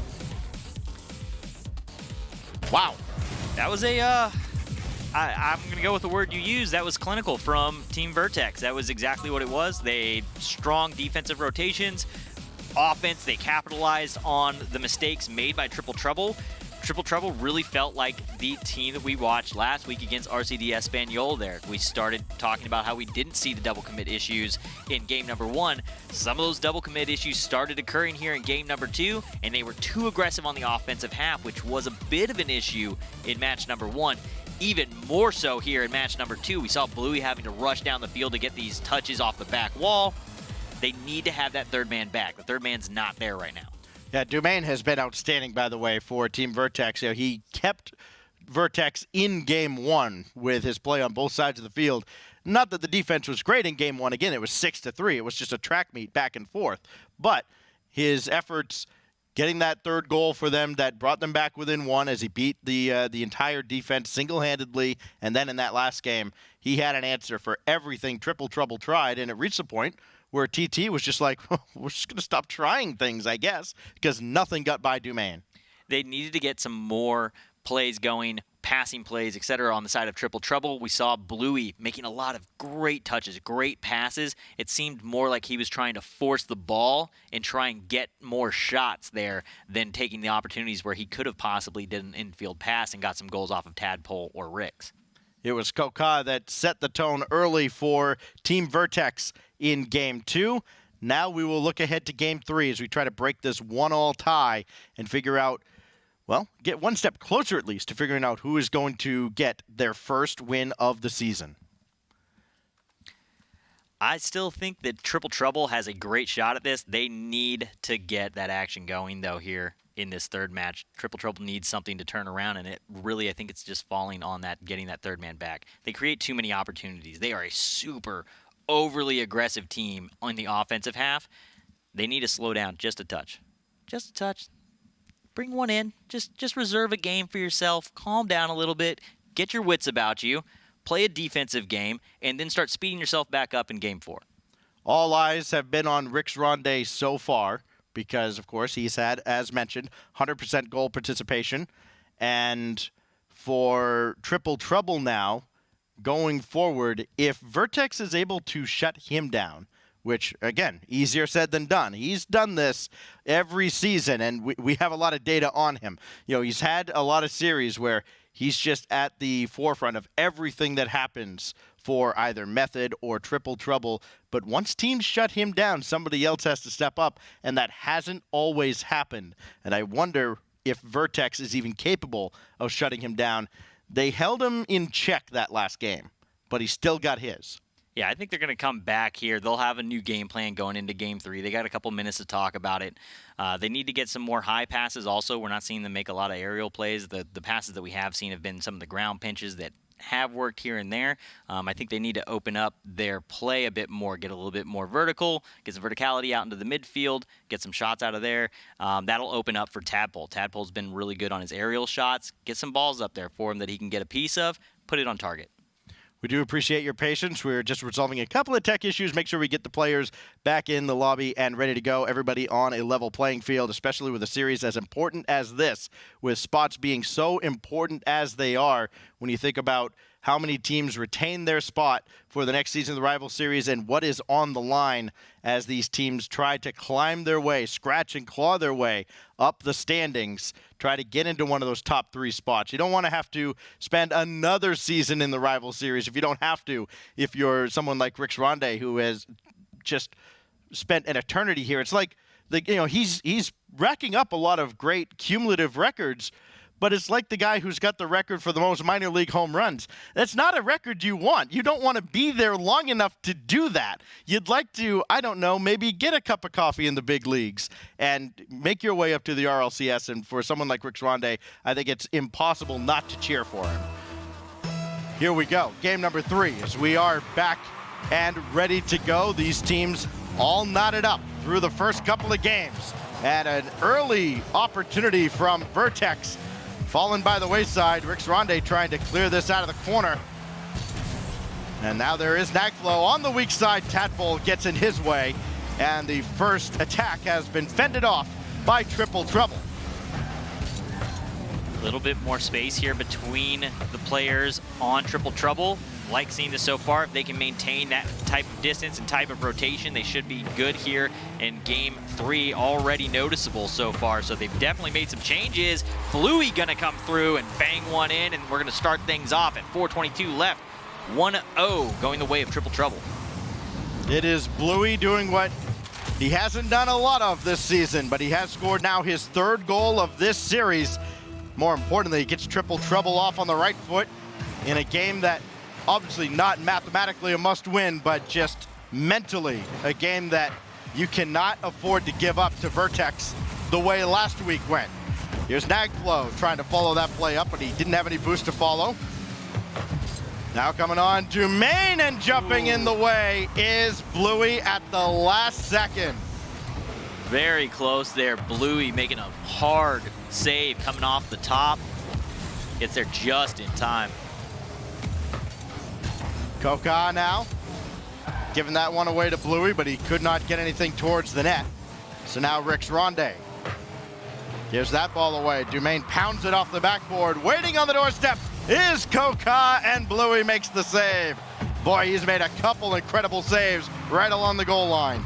And that's what we want to see out of Bluey, bringing in that experience and that top-level play here for this team. He's there, he's making plays when he needs to, and he's giving them opportunities. Again, Bluey gonna get there and get another save. I believe that's his 3rd so far here in the first minute 45 of this match.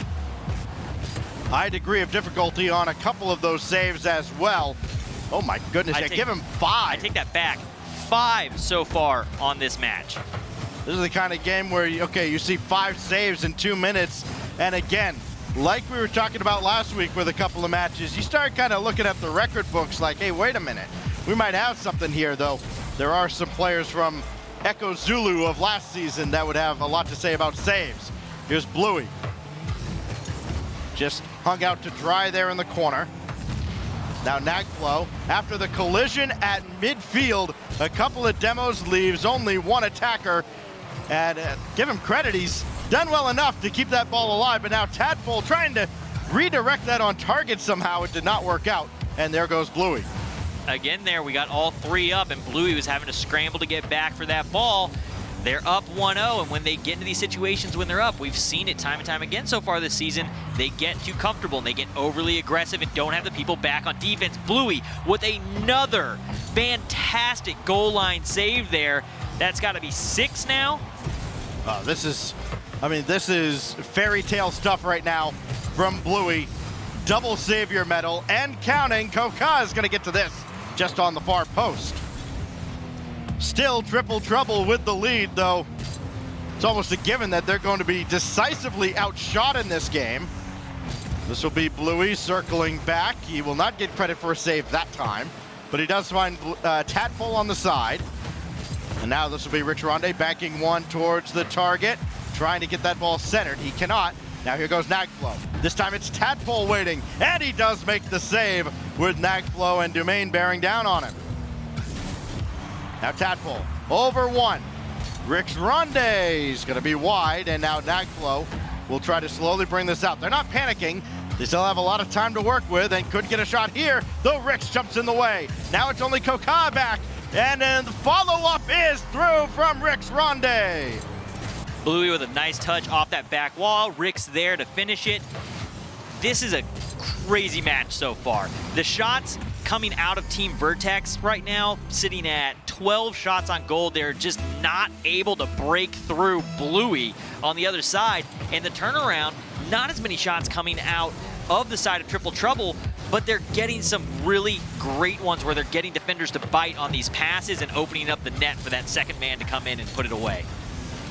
Talking about the defense of Bluey in this game with all those saves, he hasn't even cracked the top 10 in the rival series for saves in the game. So let's not get too excited, but it is still a great effort. Were they saving them in this style, though?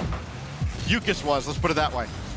This will go over to Dumaine, and he cannot get there. Of course, Yukis also had a lot of extra time to work with. This is down in front. Rick's Ronde's added yet another to the tally. The team play right now from Triple Trouble is just on point. This is exactly what I was talking about too. Ball came in on the defense, cleared it out to the sidewall, quick transitional offense, into the corner and down in front of the net. Easy goal. Rix Ronde has had separate games where he scored 4 and 5 goals respectively in the rival series, and he just continues to pour it on here. Nice attempt there from Bluey. Neither player on his team, though, expecting that follow-up touch. Not able to get there to put it away. Of course, when Rix Ronde scored his 5 goals, guess who he did it against? Triple Trouble. Who knew? This will drop down. Triple Trouble takes game 3. They are 1 win from erasing the bad taste left by last week's loss. 10 saves total coming off the side of Triple Trouble there. Bluey, just that man that was there. Got the first goal of the game. One of the assists out to Rix. That last one started with Bluey. He was involved in every goal. It doesn't show the stat line there for the last one because he put it out to Tadpole. Tadpole put it down in front of Rix. Bluey showed up big that game, and that's what I want to see out of him. Absolutely. We talked about it at the start of our pre-match discussion with Bluey coming down from the RLCS for the second time and all the expectations around him. The first time he came down with Savage, it was, okay, so he got kicked off at PSG. Does he still have that competitive fire? He absolutely did. Now, he is, he's off of Barca. He is still the reigning EU MVP. The expectation is he elevates them. He has elevated them in this series.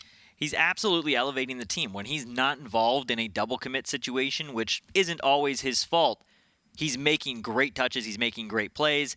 The only thing is that defensive side is that they do create some opportunities, and they seem to have cleaned it up in that match. Yeah, if Bluey doesn't make 6 saves in that game, all of a sudden it is a very, very different story. But none of those were easy saves. No, exactly. Either. None of those were he got the touch and got credited for the save. It was going to be off the post. None of those. Those were all have to stop the ball situations, and he was there.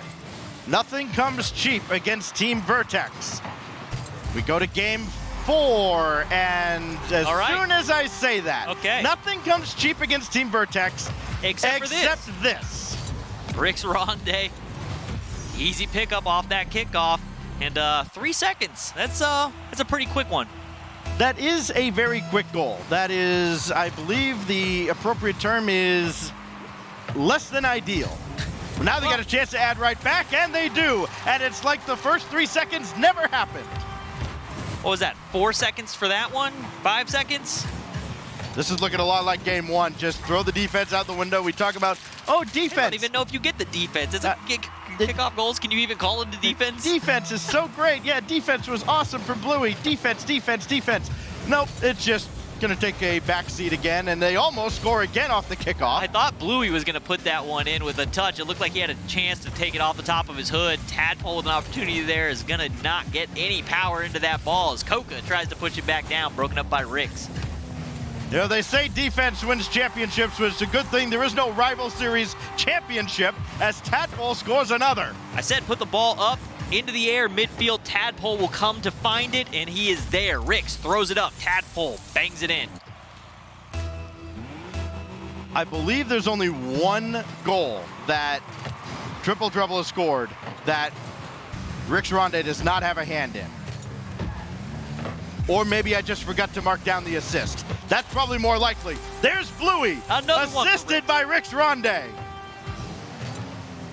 This is insane. 4 goals, 37 seconds. This is going to be a long match. We're going to buckle up for this one. We're going to be watching a lot of replay. Like, boys, I don't want to rush you, but I mean the NA show starts in like a couple hours. We got to wrap this up. Can't keep scoring goals like this. This will go over to the corner. Nagflow got this ball out, but Tadpole will boom it away.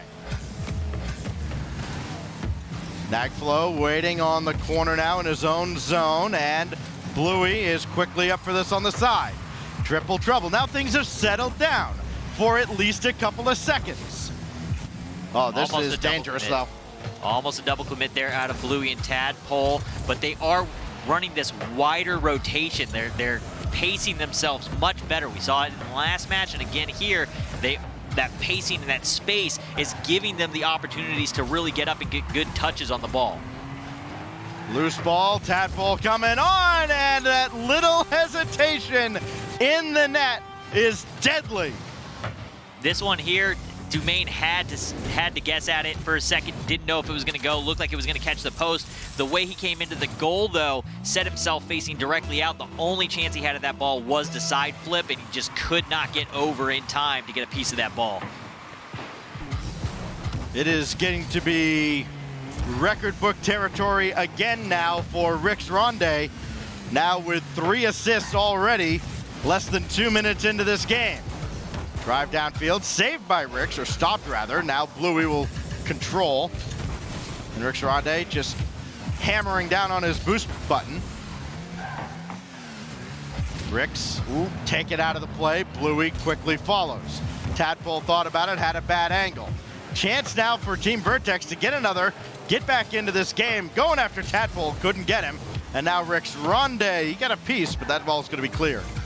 I do like that clear attempt, though. That's, again, one of those fast transitional passes that I wanted to see happen more often for Triple Trouble. And they're starting to get them going not only out of the corner to the sidewall, but they're starting to get some of them going off of the backboard, which is a different look that Vertex is going to have to figure out if they get that going. Backboard play yet again, and that's going to be set off to the corner off of Rix Ronde.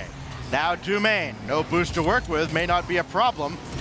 But Bluey just comes in and takes the ball away from behind. Oh, he got a wave dash on that flip reset, and the ball is still set away.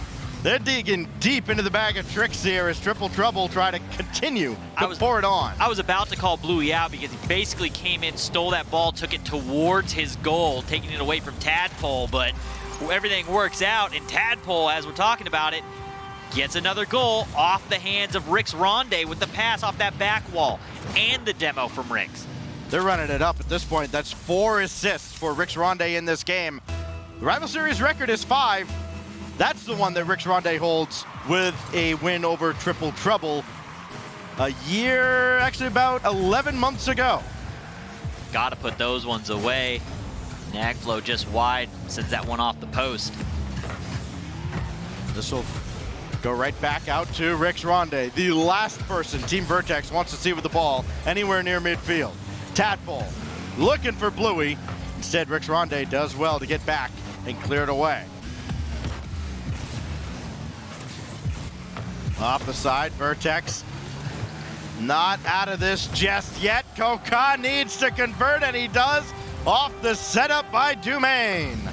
Yeah, beautiful touch here from Dumaine. Gonna pick it up, puts it just off the post. Rix had to respect it because it was close to going in and just cannot get planted properly to turn around and get that shot from Coca. A minute 29 is all Vertex has to try and get back into this and force at least overtime. Trying to force game 5, but they have the ball on the wrong side of the field for it right now. And Bluey has all day. Nothing came out of that, but again, great effort from Rix. He stayed in the pocket, waited a moment, saw an opportunity, got a pass, then attempted for a double bump. Rix is playing very well today. He is doing everything right. Popped up by Nagflow, and Tadpole was all over it. And does not land on this ball, but the defender had to assume he was going to get there, so had to delay just a little bit, and more precious seconds come off the clock from Vertex. That's going to be blocked away by Tadpole, and maybe any hopes that Vertex had left over may be fading very, very quickly now. This will drop down towards Dumaine. It is not going to find him. Nagflow can't get to this either. Downfield goes Triple Trouble. Rix Ronde is going to score one this time, and that is going to be all she wrote. Yeah, they've switched over into this just kind of clear, pop the ball up, eat the time off the clock, and it's forcing Vertex in these final moments to have to get more offensive. They're leaving the defense just completely throwing it out the window, and that's going to open up some opportunities again. Rix with another goal. And as happened to Vertex when Solary had a chance to put them away last week, the wind has left the sails, so to speak, and it is all over. But the final countdown as Tadpole watches Rick Ronde go over top of him, and the ball will touch down one more time. Triple Trouble is 1-1 on the season on the shoulders of Rick Ronde. And boy, did he facilitate a full team effort. You look at that scoreboard, Supersonic, a lot of crooked numbers there. A lot of numbers going the way of Triple Trouble, and that's exactly what they were. Every single one of those players showed up today. It wasn't, I don't really have anybody that I want to sit here and say, you know, major mistakes out of any of them. Everybody showed up when they needed to. They were much more composed this week than they were last week, and I think the win got taken out of their sails last week, and you could kind of see them look defeated. At no point did Triple Trouble look defeated this week. Yeah, F at the chat for Team Vertex. F. Dot on the desk. Welcome back, good sir. Thanks, my man. Honestly, what I saw here out of Triple Trouble is something that can be, you can look at a team across games, whether you're playing Rocket League, playing Counter-Strike, or playing basketball. You look at a team like they come in here and you go, all right, everything on paper seems like this team should work, and then it doesn't. But sometimes that's the better look, because if you win, you scratch your head, what could have gone different? When you lose, you know what went wrong. And so you look at a team with a veteran like Bluey on it, he's able to go ahead and digest what happened week number 1, fix it, and then come through and grab the victory here. Vertex goes down, and Triple Trouble, I mean, I got to talk about Rick Ronde. Like, we got to talk about this real quick. I mean, both of you have big eyes. Super, talk first. Rick's was an all-star today. Scoring goals, making pass plays. In that last game, I talked about it for a moment. There was a point where he could have either rotated or gone for a bump play in goal. Saw that the ball was a soft touch. He had the wherewithal to sit there and stay in the pocket, get another touch, puts it out and creates opportunities. He was just opening up plays for this team, and it really felt like they were playing to his pacing rather than Tadpole and Bluey both trying to set an unattainable pace where they double committed all the time. Yeah, not to discount the efforts of Bluey or Tadpole, who, again, they played phenomenally, but, again, facilitated by Rick Ronde. I think the only way you can break down that whole series is just by, singing the tune, Super Rick Z is not to stop in. Hey-ho for Rick Ronde. That's all I got. Well, that's certainly the baritones of what you're able to do there is fantastic. Vertex, however, could not find their pitch. They could not find the tone. What went wrong? Defense broke down. They were crumbling under pressure. A lot of the times they were getting stuck in the situation where they had to make up goals, and they were going so offensive heavy. It was kind of what we saw in a Triple Trouble last week, and there was no man back. They got stuck in that just chase the ball situation, and open nets were left there. Yeah, I think they just got frustrated in that third game because you have that little extra layoff there between games 2 and 3, and then those shots that against any other team probably go in. But Bluey decided he was going to be a defensive god and stop literally everything. And after a few of those, you just go, well, okay, great. We're just not scoring this game. I get it. The Rocket Gods hate us, and that's that. And that's exactly what happened to them because they got shut out that game. I think that after that game, they just couldn't get their heads right again because if what they were trying in Game 3 didn't work, then you might as well throw the playbook out, and they just couldn't improvise in Game 4. Rough stuff there for Team Vertex as they fall down to Triple Trouble. After 4 matches, our European standings look like this. We Dem Girlz and RCD Espanyol undefeated. 2 up and 2 down for them. Vertex on the other side of that coin, unfortunately, sitting 0-2. Everybody a winner, though. Everybody has played as we jump into our second week. So we've got a couple of teams in the middle, notably Stax's Triple Trouble and Team BDS there 0-1. I had high hopes for them earlier on as we look at the 1 through 10 stacks. Yeah, I'm looking at this Solary team, and I'm like, okay, so they looked great week 1. They looked fantastic this week as well. They just happen to run into Espanyol, and again, the importance of this league, you only get one chance at everybody. So you wonder how much are they going to regret not doing just one thing different, one shot that goes off the post, jumping a split second earlier. How much is that going to cost them when we get down to week 6 or 7? Certainly could come back to bite them and the end of all things, but this is going to be the end of all things for Europe. Next up, North America. Let's take a look at which teams are going to go head-to-head. Omni Nation going to be taking the field here versus the Zookeepers. Shout out to them. Recently acquired by RGB. Match 2, 72 pin connectors and Mirage. Monkey Business will go head-to-head with Stromboli. And then Karma and Charlotte Phoenix will take the field versus Absolute Leverage. You guys will, of course, join me for 2 out of 4 of these matches. Supersonic, anything you're looking forward to here on the docket? I think the matchup between Monkey Business and Stromboli is going to be a really fun one to watch. Two teams that did really well. Stromboli being the only team that's done a 3-0 sweep against another team so far. They're going to be fun, but I think that Monkey Business is a much stronger team than they faced last week, and I think that it's going to be a really close head-to-head battle. Yeah, I want to give congratulations to the Zookeepers as well. They're going to be picked up by RBG Esports. They announced it today, of course, so we'll call them whatever we call them. It's kind of like Omni Nation last week. Hey, Orgs, here's some advice. You want to market yourselves. Don't sign teams on Friday. That's kind of a no-no. Maybe sign teams on Monday, make your announcement, get it out of the way. Then we can hype you up. It's a lot easier. But I'm excited about that Zookeepers team because they made the decision very early on that they were going to stay together at the end of last season. And now they have that whole off season, short as it was. I think that they're going to be ready to go when we start things off for NA later on. You see this a lot in the rival series where teams will kind of get relegated or have another shot and just say, we're here, but let's walk in different directions. Sometimes it's worth it to stay together for the kids. So we'll see if this one's going to work out. Supersonic, you were talking earlier about some of these teams in North America. Anybody sticking out to you? Charlotte Phoenix. Yeah. All right. They're standing out, and I expect them to have another outstanding performance here today. They're an absolute powerhouse at the moment. Sweet. Well, all that's going to be coming in just a little bit. This, of course, concludes our European side of the rival series. I'm Tom Battinger. For everybody else on the desk and behind it, thank you for watching. We'll see you in a little bit.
Dry, it was bone dry.